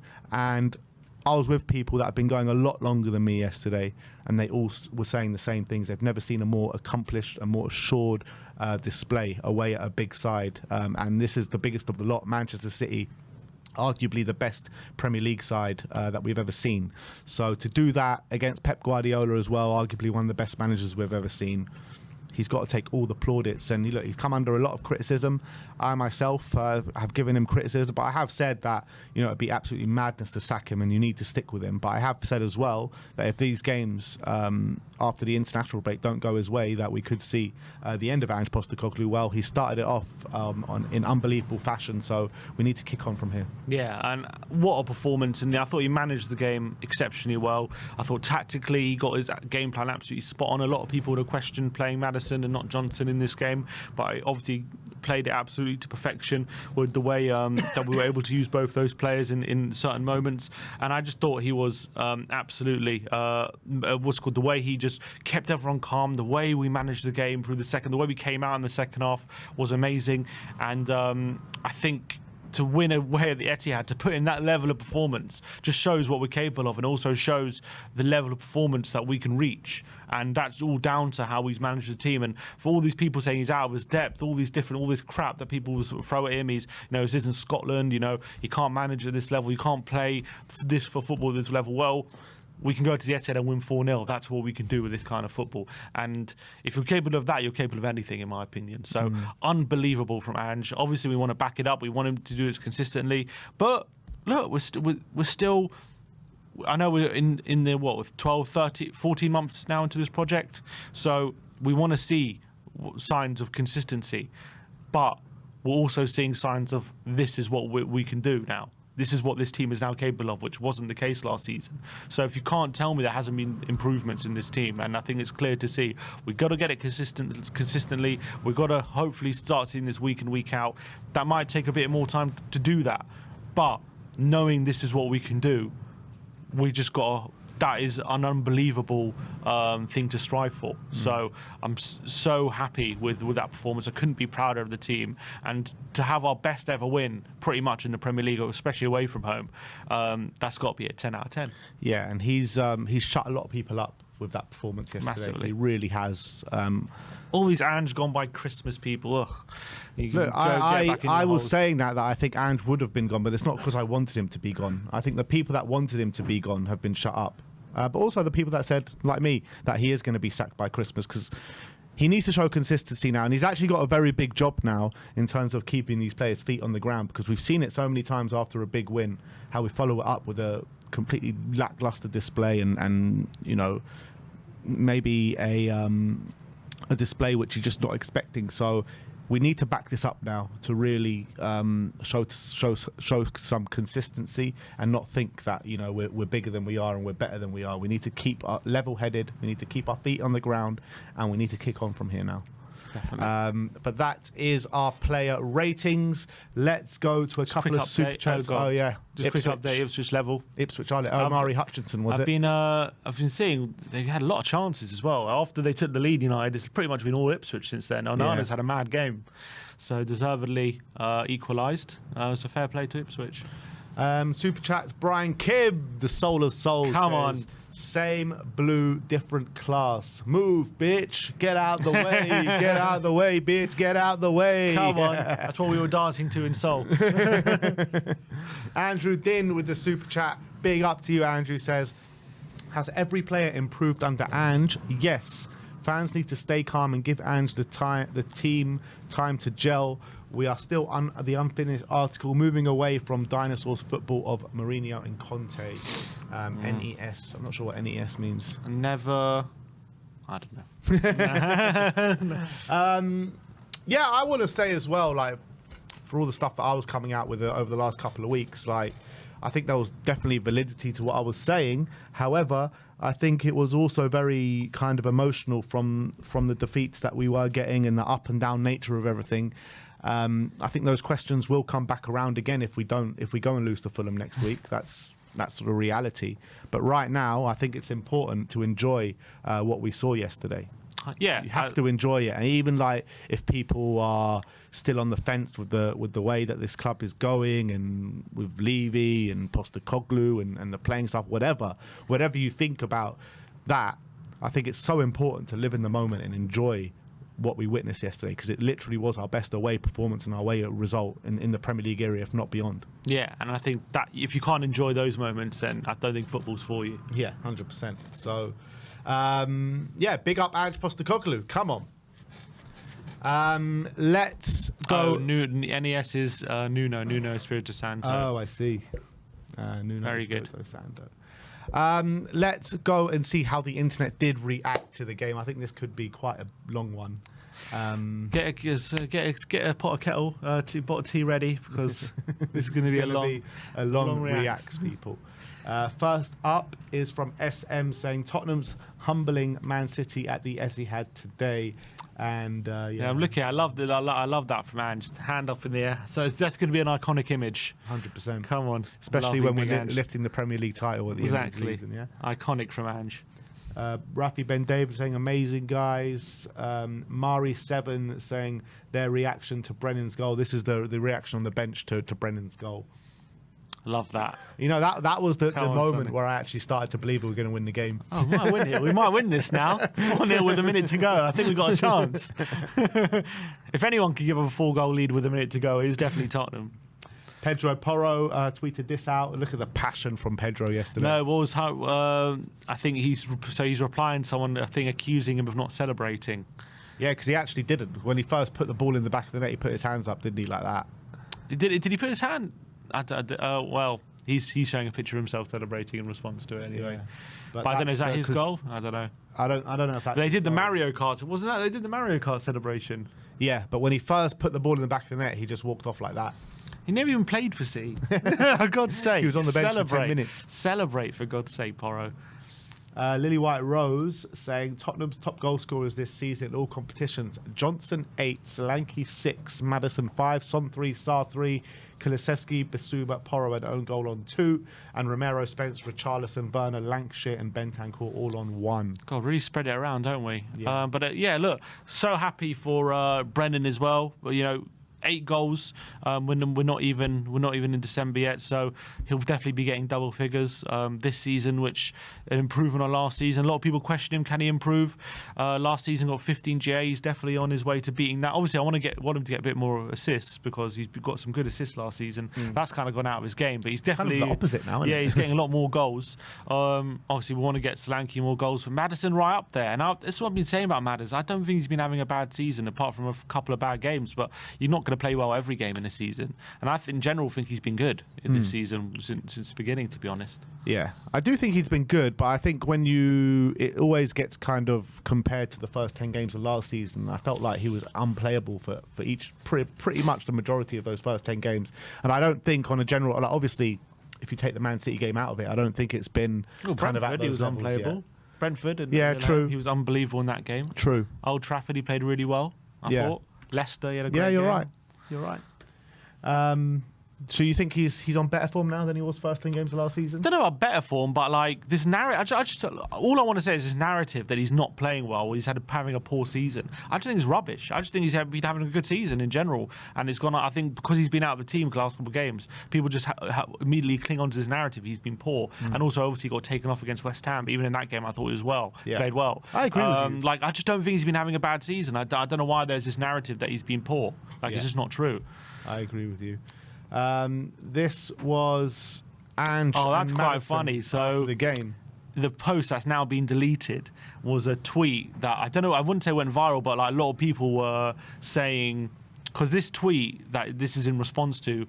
Was saying that this guy has inside information about there's a fallout between Ange and Maddison, and it's all going to come out after the international break and all this stuff. And people were saying, it's rubbish. And then he responds saying, it's not rubbish. You're all going to see soon. There's been a massive fallout, and everyone's turning on Ange. And then this tweet, and then this video is in response to that of obviously Maddison giving Ange a bit of a hug after the game and having a bit of a smile there. So. I don't think it was false, though, that there was a fallout. I think they've just patched things up over international break, and that's what true professionals do. Yeah, but the insinuation is there's this like fallout and everyone's stopping believing Angel. Like obviously after a defeat like Ipswich, I'm sure they all were said to each other, but that's normal. Like I'm sure Guardiola has that to a lot of his players. I mean, even Arteta, I'm sure we saw in that documentary he goes at players if he doesn't feel like they're doing the right things. I think that's only healthy in a football. Obviously, if they're doing it unjustly or whatever, that's not great. But like this theory, like there's been this massive fallout and they've all stopped believing in him and all this crap, like it's clearly rubbish. Well, let's see how we kick on from here. But yeah, look, right now it's hard to see that this fallout means anything, to be honest. Mari7 saying Captain Son, calm, focus. This is the thing I was talking about in the player ratings. Just gathers the troops and tells them, keep your feet on the ground, people. This game ain't won. Use your head, stay in the game. And that is what you need a leader for. Yeah, I love that. He gathered everyone and he just made sure, look, keep your heads. That's so important. And especially it's so easy to get really overexcited in these moments. Is that the second goal? Was it? Third goal this is. Because even then, third goal, you think you're cruising. But we know against a team like Man City, that can change very quickly. You bring on De Bruyne and get a couple of quick goals and that can change. So I think that leadership was very much needed from Son, and look, it clearly worked because it was such a mature performance in that second half. Carly on you Spurs says DK the truth. Dejan Kulusevski saying the truth about to get loud. Yeah, I wonder what he's referring to. Do you reckon he's referring to the rumours? Could be. Very well, maybe. Could be. Because Vicario, we'll see it in a minute, but Vicario definitely put out a message referring to. To be honest, I haven't seen anything from last. We got back so late, and literally all this stuff is completely new to me because I haven't seen anything. Or maybe he's referring to the truth of, I don't know, maybe like the truth, like we are a good team, like that's the truth. Maybe I don't know. It's about to come out, mate. It's about to come out. We're about to know. We're about to find out exactly. Carly as well says Kuti Son forever. Kuti commented on Sonny's post yesterday saying "Big brother" with a heart emoji. Yeah, and also look, the great thing was we were able to kind of rest Kuti yesterday because Ange, interestingly, in his in the embargo sections, kind of said Kuti is actually over his foot problem. But he just, he just had a newborn kid, and he just wanted to make sure he's 100%. So he did leave him out, not because maybe he couldn't play, but just wanted to make sure he was well rested. And we were able to do that and win 4-0, which is incredible. So hopefully he comes back in and fit and firing. The thing is that on the back of those performances, who do you drop out of Davies and Dragoshin to put Kuti in? I mean, off the back of that, it's hard to justify, especially with Romero making mistakes. That was also quite significant because what was so important about Dragoshin and Davies was they just didn't make any mistakes. They just made sure they did their jobs properly. They weren't, leaving men at far posts. They weren't not marking men and stuff that Romero's done a few times this season. And it's maybe that shows what a difference it makes if you just don't make a mistake. That how much of a big difference that can make to your defensive game. So what do you do? Do you play Romero in the Europa League and bring Dragoshin and Davies back in for the Fulham game? I mean, it might be tempting. I don't know if he will, but I mean, based off that, it's hard to justify dropping them, to be honest. Because Ange, we know Ange isn't like Jose and Conte. He won't just like play the biggest players in stature. He'll play you if you're playing well, and it's hard to justify taking Dragoshin and Davies, either of them, out the team. Yeah, I mean, it's hard to argue with that after, and especially not even that. It's that, and then the City game and the Villa game as well. They had big moments, and some of our best wins. And it's true, but Dragoshin has had poor performances in between there. Yeah. But it's this game. Yeah, he's had. Yeah, it's true. It'd be interesting. It's a decision for Ange to make. But he's shown with Maddison, he's not scared about leaving one of the leaders out. Saying. Hotspur report saying Mr. Reliable was Ben Davis Maldini yesterday. Bendini, come on. Suits him, I think. Not red. Red never suits him. Part of the red, yeah. Spurs pictures that go hard. That was a scoreboard yesterday, and it was in response to Mark Goldbridge saying, "I reckon City will batter Spurs." To be fair to Mark Goldbridge, I think everyone in that whole stadium were probably feeling the same way. Yeah, we're probably fearing the worst. Even after 10 minutes, you're fearing, they were getting in, and you're like, "Oh God, is this going to be a long day for us?" But look, as soon as we settled into the game, there was no going back. In fact, the first goal probably did come against a run of play, didn't it, when we scored it? Because I think that was probably our first shot of the game, but we just didn't look back as soon as we took the lead. Spurs ITK Hub say, when was the last time City A lost by a 4-goal margin and B lost by more than 2 goals at the Etihad? Yeah, I don't think under Pep they've ever done that under more than 2 at the Etihad. See in the comments if anyone says it, because... And a 4-goal margin, I don't think... They lost by 4 goals against Everton in Pep's first season, I remember. This is what he says. So the former would have been Everton 4-0 in January 2017. The latter would be September the 27th, 2020, when they lost 5-2 to Leicester. Oh, yeah, Maddison scored that day and Vardy got a hat-trick. Who was their manager then? It was Pep. Oh, was it Pep, yeah? Yeah, Pep has been manager since 2016. Oh, 2016, wow. Yeah. Both of them would have been under Pep, but the 4-0 against Everton was Pep's first season, and the second one, that was in COVID times. So James Maddison is the cheat code? Yeah, sounds like it, at the Etihad. And he wasn't at the Etihad last year because he was injured. Yeah.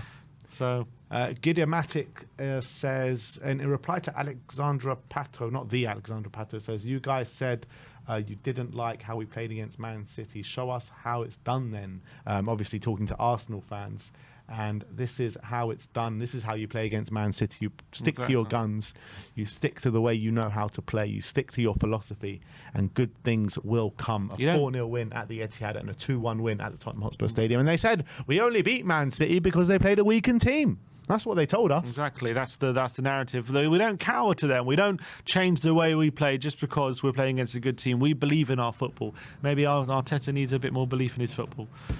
Daniel Gabay says, come on, you Spurs. And this is in reply to, this is our video of us leaving the Etihad last night with all the fans in full voice. Yeah, that was brilliant. Brilliant video, that one. And everyone, you can just see how happy everyone is. Everyone's buzzing leaving that stadium. Such a great feeling in there. I think everyone was just like, couldn't believe what they just witnessed. But you know what? That's what it was like. We were on the coach trip, right? On the coach on the way back. Like, I just felt like so many people were just speechless. I just didn't even know what to say after that, after witnessing what we witnessed. It just felt like a dream. Yeah. It just felt like a dream that like we were about to wake up from any second. Literally, I got home at 2:30, got to bed at about 3 or whatever, and when I woke up in the morning, I was like, I had to check flash score or something. Did that actually happen last night, or did I have that many beers? I was like, what? Spurred on Dan says, can't wait for the match vlog, which is out right now, so go and check that out. Absolute scenes, absolute limbs. Spurs Express saying there was noise during the international break that Vicario had fallen out with Ange Postecoglou. Seems like Vic isn't having any of that, and he put out on a message saying a lot of noise recently, but this is why we do it. Great win away from home. Yeah, lovely. And look, it's a good way to address the nonsense that was that article, I thought, from the Footy Insider about Vic, Doggy, Bentancur, and what was it, Romero? Or I think they said all fell out with Ange, but no signs of that on the weekend. Yeah, and look, there's only one way to respond, and they did it in a perfect manner. Mm-hmm. Ricky TFC with the Drake meme. Give me Radu and Davis. Come on. That's what I like to see. That's it. That's how we get a clean sheet at the Etihad. I mean, I still don't get it how we did it and how they did it. But honestly, unbelievable achievement from them. Yeah. Tottenham, the European lad says Tottenham fans were singing "You're getting sacked in the morning" to Pep Guardiola. That was brilliant last night. Unbelievable. I mean, and that just goes to a level of performance that we put in yesterday. How we took them to the cleaners. We could even sing that song, and without even the fear of them coming back at us. Unbelievable. I know. Usually when we start singing that to opposition managers, I'm always like looking around me, calm down. We were absolutely tearing them to shreds yesterday. Squawker, Dejan Kulusevski has created 33 chances, more than any other player in the Premier League this season, while no player has created more chances from open play, which is 28. He leads the way for most possessions won in the attacking third, which is 16. Unbelievable. What a player. And, you know, you look at maybe the narrative around the Premier League right now about who's player of the season. A lot of people say like Cole Palmer is with, you know, the amount of goals he's scoring and how pivotal he is to Chelsea. A lot of people say Mo Salah. But, I mean, Decky's right up there, isn't he? Yeah, 100%. He's playing so consistently every single game, pretty much. I don't think he's really had a bad game or too many bad games this season. And even now as well, we're changing position. He's still playing very effectively, showing how adaptable and versatile he can be if we need him to be. Which is really important tactical tool. This is why I very much compared him to Bernardo Silva, like in terms of how he can play those different roles and still be very effective. And I think he's showing that. And I think those stats speak for itself, and how many creative players there are in the Premier League, and he tops the pile for chances created, which is exceptional, and he's really becoming one of the best attacking midfielders in the league. You know, we had the conversation, didn't we, after the Man United game, and you said that after the Man United game, and I said to you, look, let's calm down a little bit here, because we do this so often with our players, how we want to put them up there on a pedestal, being like the best in the Premier League, but it's hard to ignore. Exactly. If anyone is watching Dejan Kulusevski week in, week out at the moment and doesn't say he's not one of the best players in the Premier League, I don't know what you're watching, because he is literally, what he's showing week in, week out, the levels are so high. Really is so high. And you just got to feel, in terms of like goal contribution and stuff, you just got that feeling it's got another level to go up as well. Look, as you can see here, look at these chances created. He's only got 3 assists, which to me tells me that his teammates are not doing enough with the level of chances he's creating. And once they maybe start putting more chances away, those numbers could really explode.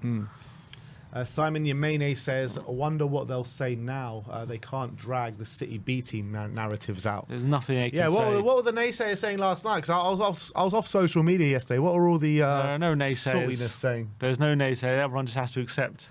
They have to accept what happened yesterday. There has to be some sort of excuses from Arsenal fans and people like that. There has to be. They will. I think the fact that because they also Rodri wasn't playing when they played. I think he got injured in that game, didn't he? So they also played against a Rodri-less kind, basically with 10 men. City. 10 men. It was with 10 men, but even in that first half, they didn't attack our City. They got some set pieces and they got the goal, but they weren't going at them like we were. And like I think I actually watched. There was a clip from an Arsenal podcast. They were talking about it, and I think it was Lee Judge was saying, watching that game yesterday, there was a bit of regret with how he felt Arsenal approached that game, because clearly City were there for the taking. Arsenal approached that every game pretty much, particularly away from home. The European lad saying this is cold. That is a cold pick for Ange. Yeah, come on. That's absolutely iconic from Ange. I absolutely love that. Love that. Jay Harris says Vicario just received a massive hug from Tottenham's goalkeeping coach Rob Birch and senior assistant coach Matt Wells. He was absolutely immense today. And yeah, I can't stop waxing lyrical about Vicario yesterday. He was an absolute beast in the goal. Yeah, and clearly they've been working on, those coming for crosses, all that kind of stuff, which maybe the goalkeeping coach was acknowledging, because it really was a top performance from Big Vic yesterday. So happy with him. Mr. Black Football says the fact we beat Man City twice this season and it's only November makes this game so much funnier. And that is obviously the Son chance. Yeah, because if we wanted to, we just could have beaten them. We could have beaten them if we wanted to, Arsenal fans. I want you to know that. I did see a couple of salty Arsenal fans talking about that yesterday. It was like, how is this even possible? The one time we want Spurs to beat them. Exactly. Come on.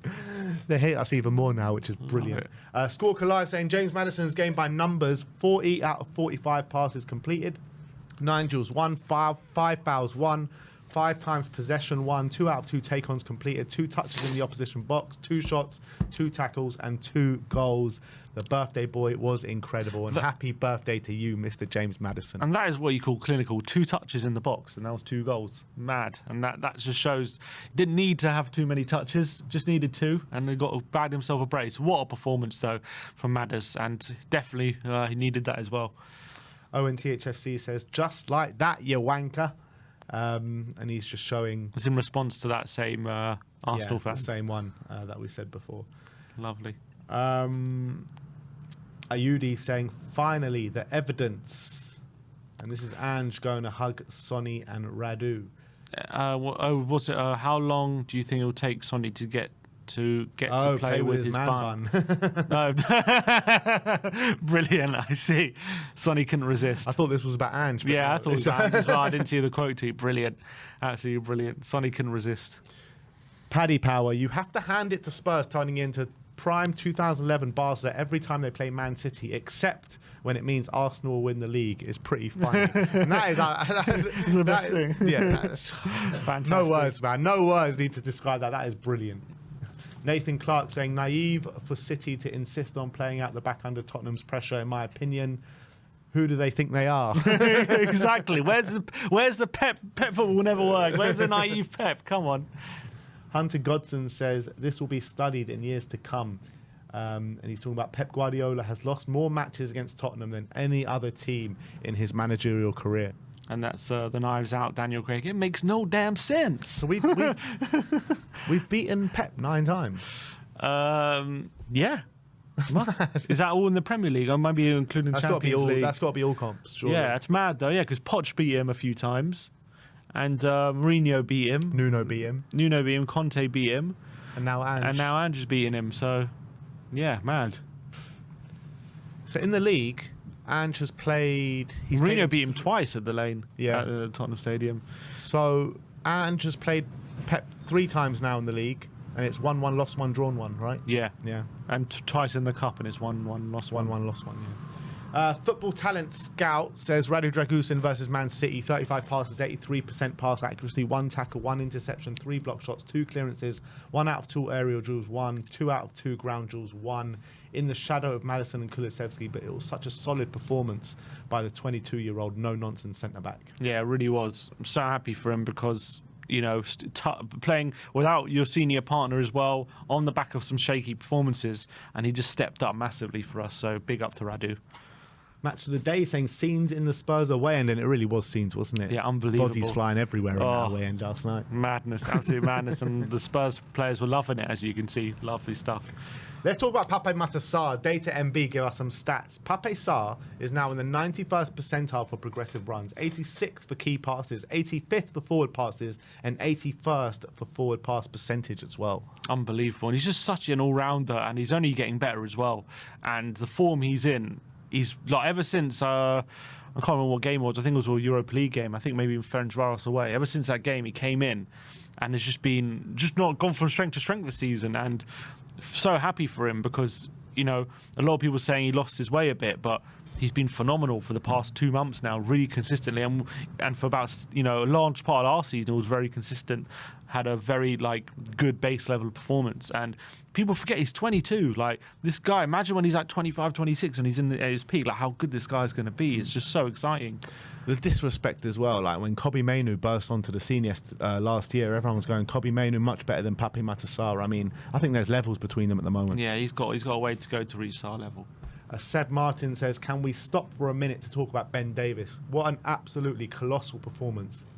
Consistently reliable time after time when so many doubt him. What a guy. And I think he deserves a round of applause, Ben Davies, because he needs to be getting his flowers. Not too many people give him too much credit, and the credit, well, they do give him credit, but not maybe as consistent credit as the credit that he deserves, because every time he stepped in this season, he's been brilliant.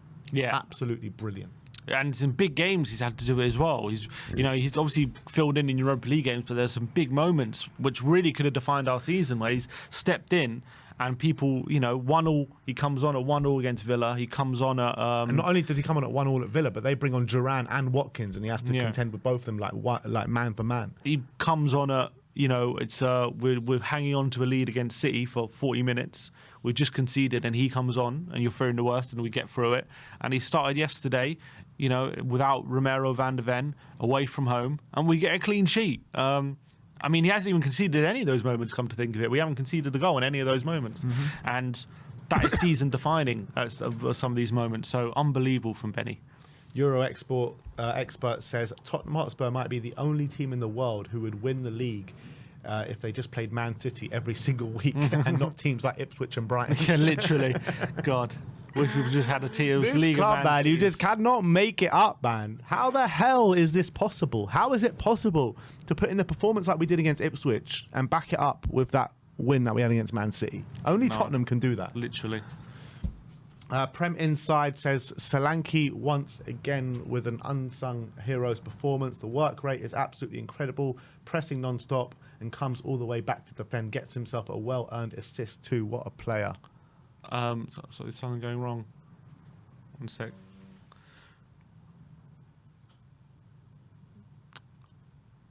Is that coming up on YouTube? Yeah, it is, yeah. It's cleared up now. Okay.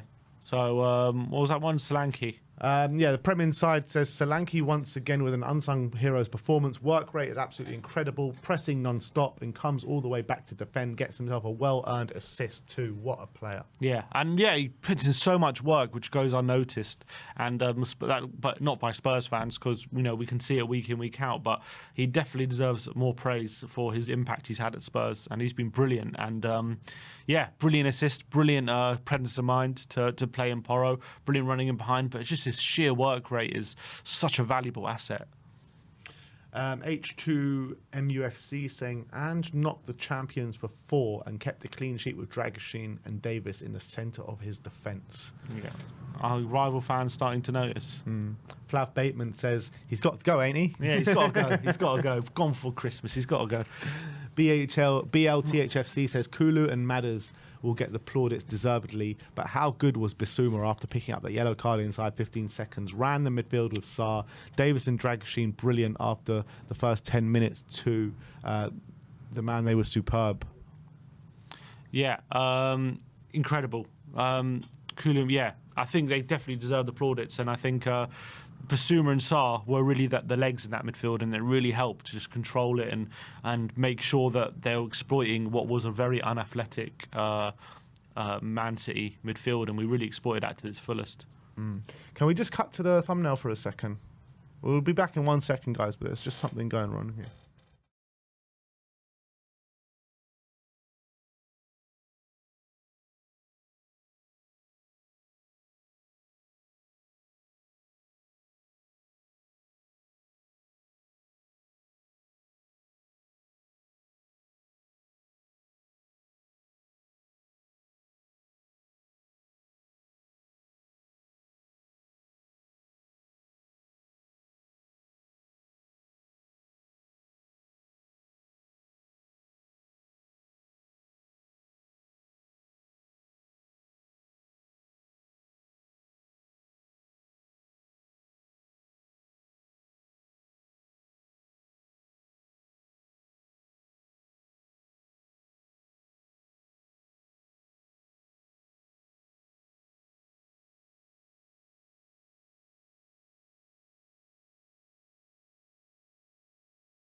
Sorry about that, guys. We are back, and the problem should be rectified. But let's talk about Billy T. And he says, all-out attack, 3-0 at the Etihad. I love my club so fucking much. Ange in forever. That is who we are, mate. And Billy T gets it. That's also just something I love. I know people say in those situations you've got to be pragmatic, all this kind of stuff. I just love the fact we just keep going for more goals, and we always look to go forward. And those are his principles that he just always sticks by. Absolutely. The Premier League top goal scorer list. Tottenham sitting on the top of 27 goals scored. Chelsea 23, Man City 22. There's a bit of a gap appearing, isn't there? There is. I think Liverpool might have closed it a bit, but we're still ahead of them. I think Liverpool have scored 3 goals since then. That probably puts them on 24, I think. That is quite a significant gap, the top goal scorers. And considering, a lot of people saying we're still inconsistent, imagine if we do find some consistency, how much that could rock up. Tottenham tweeting out Johnson again, by the way. Yeah. And actually, Lucas Bergvall. Yeah. No, we didn't actually mention his little cameo because I thought it was really bright from Lucas Bergvall as well. It was his interception that set us on our way for that Werner chance, for that Brennan goal. I thought, didn't Grealish just give it away? Oh, maybe you're right. So there was a few interceptions in there from Bergvall. I thought he did intercept one really important that sent us on a big chance then. Maybe the one where Brennan hit the post. That was it, yeah. Nice. Obviously, he came on very late, but yeah, good for him to be part of that. And obviously, we've been calling him to get a few more minutes in the Prem, and so it was good for him. Spurs Watch says Dejan Kulusevski. Come on. I love that. He's just got such aura about him, Kulusevski. He was hungry yesterday. He was famished. And he ate. Oh, he stuffed himself. Absolutely stuffed himself. Let's hope he's hungry against Fulham as well, and I'm sure he will. There was a banquet yesterday for Decky. It was an all-you-can-eat buffet, wasn't it, for Decky yesterday? StatMuse saying Timo Werner has more goals and assists than Phil Foden in this Premier League season. Yeah, definitely noted from Jose there. No, definitely noting. Is that more to do with Timo doing well or Foden being bad? Make your own decision. Make your own conclusions. I'm not going to say nothing. You guys can make your judgments in the comment section. Let's go down to the Blue Deal one, saying Sonny. He doesn't know what they're doing. Yeah, Sonny's like, what is going on here? Sonny's not part of the Mario Kart, I think. Shame. He's too busy on League of Legends. Tottenham Hotspur tweeted out saying, "Come on, you Spurs." Is Pedro Porro going into the away end? Bissouma throwing his shirt in there. Lovely to see the togetherness with everyone yesterday. Yeah, fantastic. And there has been some tension in the fans of late, so really great to put that to bed in this one for now. Anyway, for now. H2MUFC says Kulusevski. Oh my God! Come on, and that's coming from a Man United fan. I guess they were all very happy that what we did yesterday as well. To be fair, 100%. Ange Postecoglou with a quote saying, "I never believed the players had lost belief in our way." And they seeing the Footy Insider, which I think it's. Look, I've always said we're top of the league for running stats and the amount of work we put in and the pressing stats, and I just don't think you can do that if the players don't really believe in what you're doing. That's true, but it's also hard not to question a lot of things with the results that we were getting. I get that as well, but I just always felt it was nonsense, this whole they stopped believing. Lily White Lab says, Maddison, incredible today, so composed on the ball, knitting things together and completely shifting momentum by breaking lines. He was so brave, never hid and demanded the ball in really difficult areas. Personality is the most important thing in these big games, and he had it in abundance. Yeah, massive, 100%. And that was, sometimes you need that bit of arrogance and that bit of, thinking you're the best, and that's exactly how he conducted himself on the game on Saturday, and it worked. An absolute treat. StatMuse FC saying goals this season in the Premier League, Brennan 5, Bukayo Saka 4. And everyone's going on about how, Saka keeps getting Arsenal out of jail and all this stuff, but I think he's got a monstrous number of assists, Saka, and Brennan doesn't have any. But if you want to just go on goals, that's the stat. Exactly. That stat without any context, that's what I like to see. Talking THFC saying, off the back of possibly the worst defeat under Ange Postecoglou, Spurs going back their best win under him. No other football club like it. And not just the best win under Ange Postecoglou, but the best away win in the Premier League era. That's one way to respond to a defeat to Ipswich, is to do that. And Zeus says the same thing as well in the next tweet. Yeah, ladies and gentlemen, Tottenham Hotspur. And you just add this to the collection of those screenshots of where we had a shit game and an unbelievable game back to back. It's just the history of the Tottenham, as they say. You know what? A good thing though, coming into this Fulham game, there's no run to stop or to give Fulham. I know they've just lost on the weekend, but it's not like they have failed to win any away game or game this season. So hopefully we can just win. Yeah, hopefully it's just a nice win. Yeah. XG Philosophy saying Manchester City 2.30, Tottenham 2.73. Yeah, look, to out XG City at the Etihad, I wonder when the last time that happened. It's been a while, probably, I would say. Even though 2.3 is quite a lot to concede, but to create 2.73 is very, very impressive. Yeah. Spurs pictures that go hard, and this is Maddison and Porro doing their Mario Kart celebration yesterday. Who do you reckon usually wins? I think he said Pedro's the best. Pedro. I think he said that because he says Pedro spends the most time on it. I see. Is that why he's slightly ahead in the picture? Probably. Maybe, yeah. Is that exactly a symbol? Pedro's got his symbolic. Feet out like he's actually putting his foot on the gas. Spurs Hotspur related saying Tottenham are the first team to score 3 goals against Man City in the Premier League since Spurs in December 2023. It's just a Tottenham thing. It's just a Tottenham thing, exactly. Sky Sports saying it's important not to forget that this Man City team are without Rodri. However, Spurs were without Bentancur, Romero, Van de Ven, Richarlison, Odegaard, Moore, 5 teenagers in the matchday squad, a left back playing at centre back. Or that one's a bit disingenuous, but I'll take the rest of them. I think the rest of it is a very good point, and I think it's easy to forget that we actually do have quite a few injuries at the moment, and I think the most important thing there is 5 teenagers in the matchday squad. That shows how decimated our options are at the moment, and to put in that kind of performance, even though City have got their own injury problems, can't take away from our injury problems, and no one will really take that into account. Yeah, and the injury problems might be mounting out even further than that with Vicario and Udogie.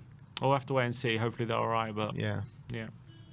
Lily White Lab says, can we stop the nonsense narrative that Ange doesn't adapt? Please, everyone, put it to bed. He makes game-by-game tweaks constantly that adhere to our overall philosophy. Quality performance, everyone putting in a great shift. Sarr has improved so much technically, by the way, I've noticed. His passes are so much more crisp. Touches are more cleaner. A huge ceiling. And this is what, we were saying a lot last season about the ceiling that Pape has. Yeah. And yeah, I think kind of his second half of the season performances last season and maybe the first couple of performances this season, we kind of forgot how important and how pivotal he can be to our team. Because first half of last season, how many times were we saying we lack so much balance in the team when he's not there? And he's come back to the fore again now, hasn't he? Yeah, I think he's got an unbelievably high ceiling. And he's, this season he's already adding more goals and more assists to his game as well. I think he's already becoming much better in possession, even though that was still at a good level. And obviously he still offers those physical attributes, which are, second to none in some aspects in what he can offer. So I think he's got an unbelievably high ceiling. Jack Pickbrook says, this Spurs team has the biggest gap between their ceiling and their floor of any team in the Premier League for ages. It's hard to argue against that, to be honest. Let's just hope we stop hitting the floor too many times. But I mean, it's to have a ceiling like that and a floor like at home to Ipswich is maddening. It's just mind-boggling. This whole club is just mind-boggling. Like 1 week you're like on top of the world, the next week you're literally like you can't get any lower. It's just like I just can't take it sometimes. But it does make wins like this and games like this all that worth it. But I can't keep going in this up and down thing week by week. It's just too much. It's hard. It's a lot to take. That's the life of a Spurs fan. But it's like Spurs with Ange Postecoglou. It's like it's kind of like expanded on that massively. Fuel on the fire. StatMuse says away goals versus the Premier League Big Six: Maddison 8, Suarez 7, Drogba 7, Van Nistelrooy 7, Fernando Torres 7, and Ronaldo 7. So Maddison's better than all those players. Yeah, that's what it means. Hotspur related saying Pep Guardiola. Yeah, we've seen that one. Tottenham Independent Transfer Story says it's possibly the most Spurs thing ever.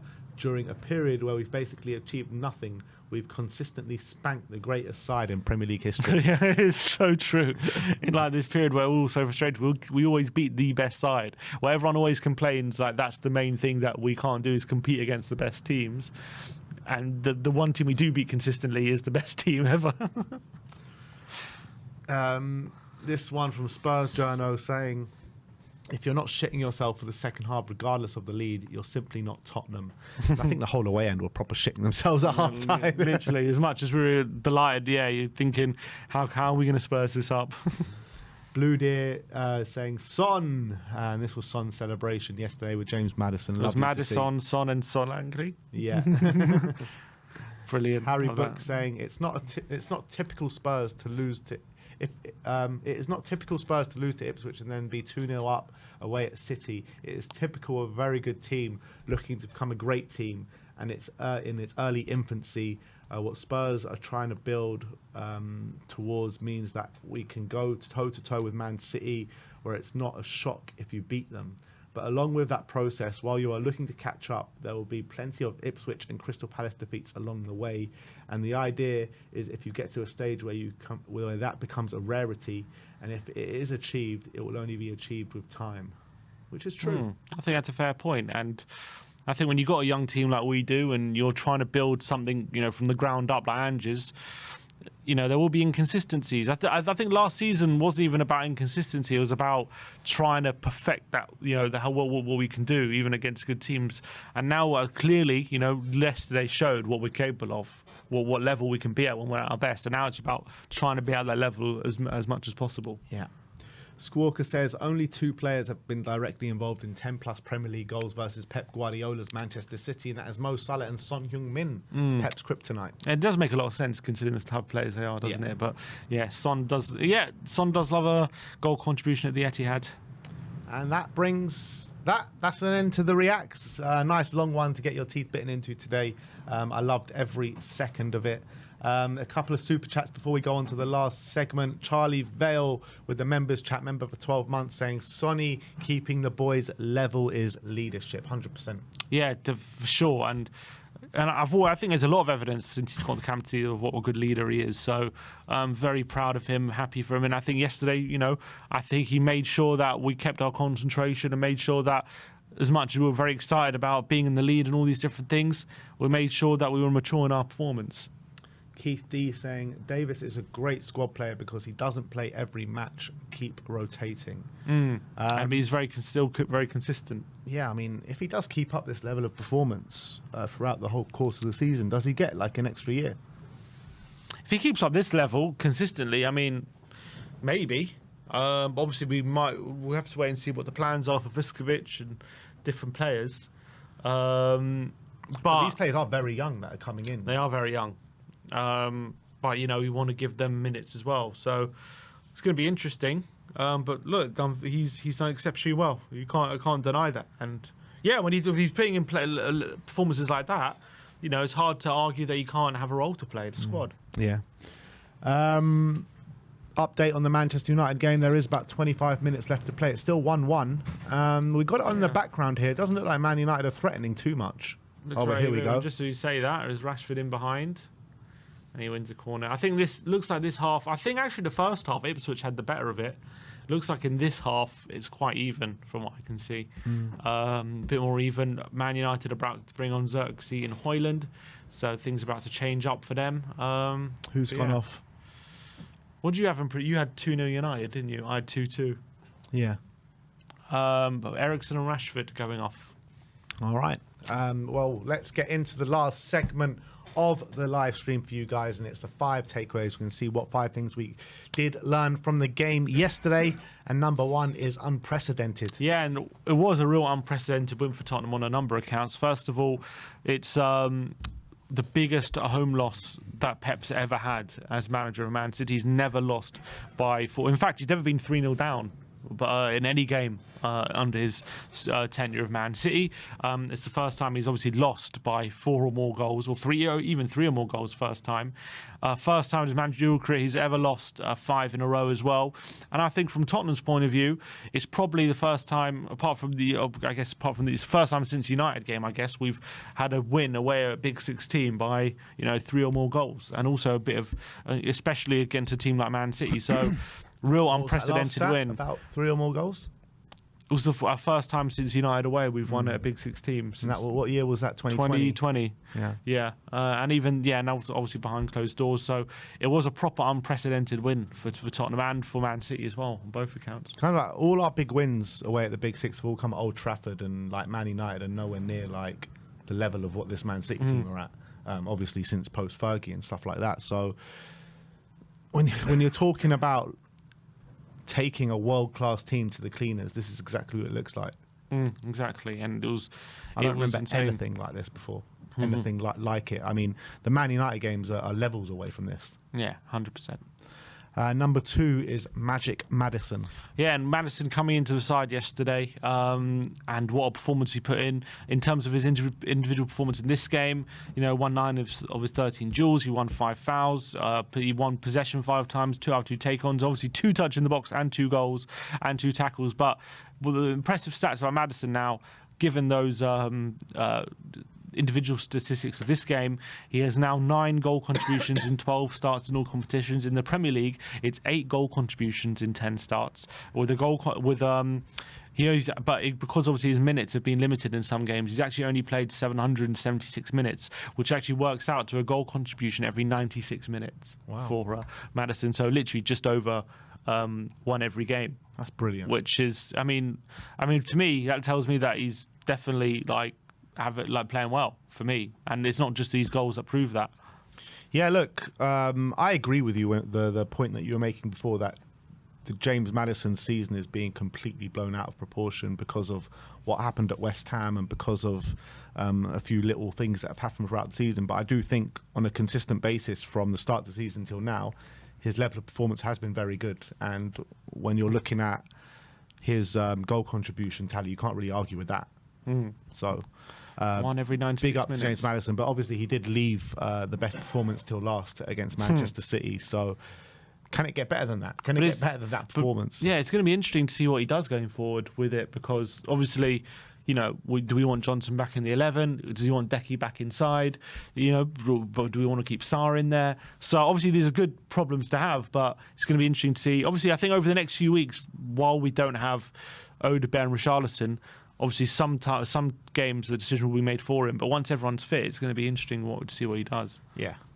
3 is untouchable Decky. Oh, what a player, man. And what a performance again from Dejan Kulusevski at the Decky had. Rename the stadium, people, because Decky owns that stadium. But in terms of his game by numbers, 6 out of 7 duels won, 5 touches in the box, 4 out of 4 take-ons, which just means you couldn't touch him yesterday. 3 chances created, 4 times possession won. Obviously got an assist as well. But off the back of that, you know, we read out the stat and the reacts as well. 33 chances created this season, more than any other player, and also more than any other player in open play with 28, and also leads the way from most possession won in the attacking third. But as well, he was doing that while playing out wide, while playing in the right wing position, which everyone said, you know, they don't want to see him play there anymore. And he did that on the biggest stage, and you know, performed incredibly well, and was still keeping up his standards, which just gives us another option. You know, if we need to put him there, he was less involved. I think the duel stat is the most telling one, because, as I was saying, usually when he's in the centre, he gets involved in like 15 plus duels. This time it was 7 duels, it said. So not as much, but he was winning a higher proportion of them.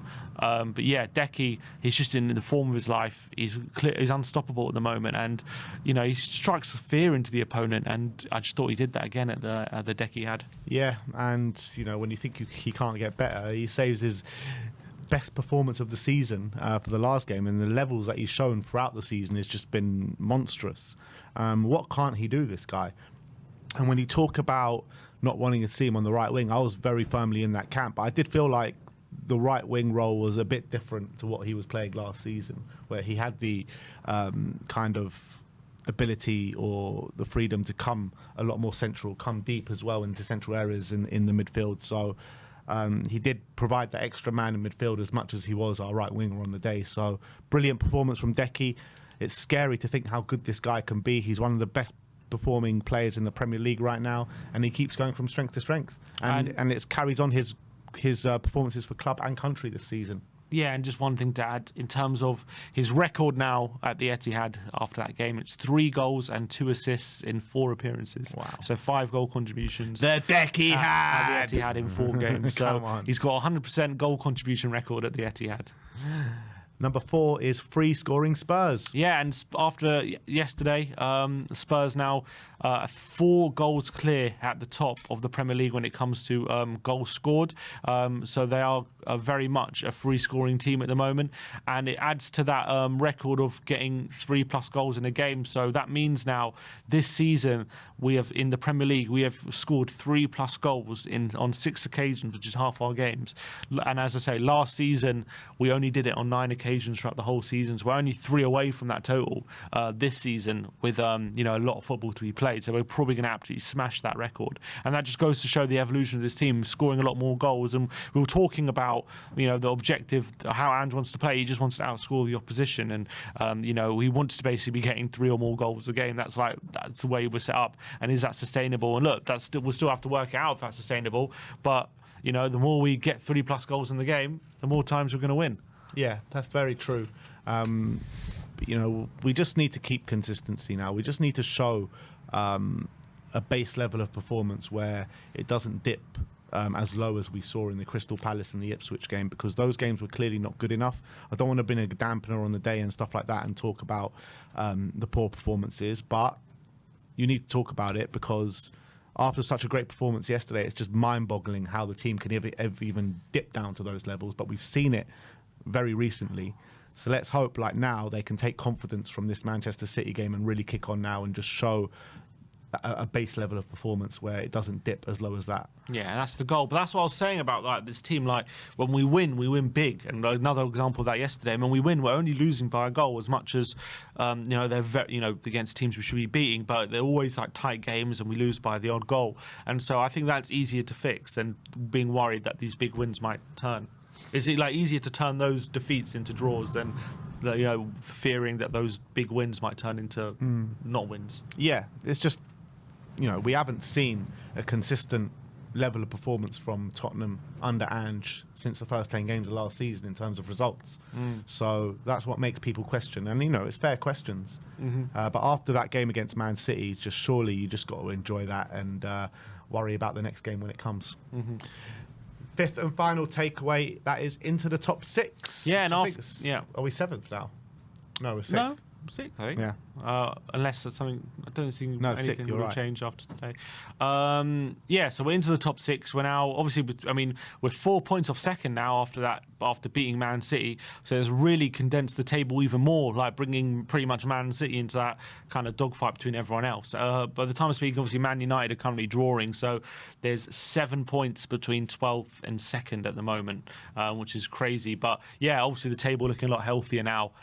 We've got that win yesterday. We actually jumped up 4 places to 6th from 10th, which is definitely looks a lot better now. We're in a much better position. Still 3 points off third after Chelsea, Arsenal, and Brighton all won on the weekend. So didn't gain any ground, but it's important we didn't let them pull away, which is also significant. So the table definitely looking a lot better, and even our away form now after that win, we went from, I think we were like 14th in the away table, and we've jumped to 10th now. And in fact, in the away table, we're 3 points off 4th in the away table. So like the away form is, after one win, looks a lot better as well. You cannot write it though. Like the 2 away games that we've won this season has been at Old Trafford at the Etihad. We've scored 7 goals, conceded 0. Yeah. What? And then we lost to Palace and drew to Leicester. Like it's this team. What is this? It's important to note as well, going into the games this weekend, we play Fulham, Man City play Liverpool, and Chelsea play Villa. So teams are definitely taking points off each other above us this season. I mean, Villa are not above us, but they're on the same points. So again, a win would be, the table would be looking even better for sure. Yeah. That is it. That is your 5 takeaways. That is the stream done and dusted for you. I mean, the first thing Sim said to me after the final whistle yesterday is, I can't wait to get into the studio tomorrow. And so brilliant. Thank you. I want to thank everyone for joining us today. We'll be back tomorrow for some more content for you guys. But Spurs have completed it, mate. We went to the Etihad and we absolutely tore them a new one, with everyone putting in top performances. Let us know your thoughts in the comment section below, people. Like, subscribe and comment. And as always, come on, you Spurs.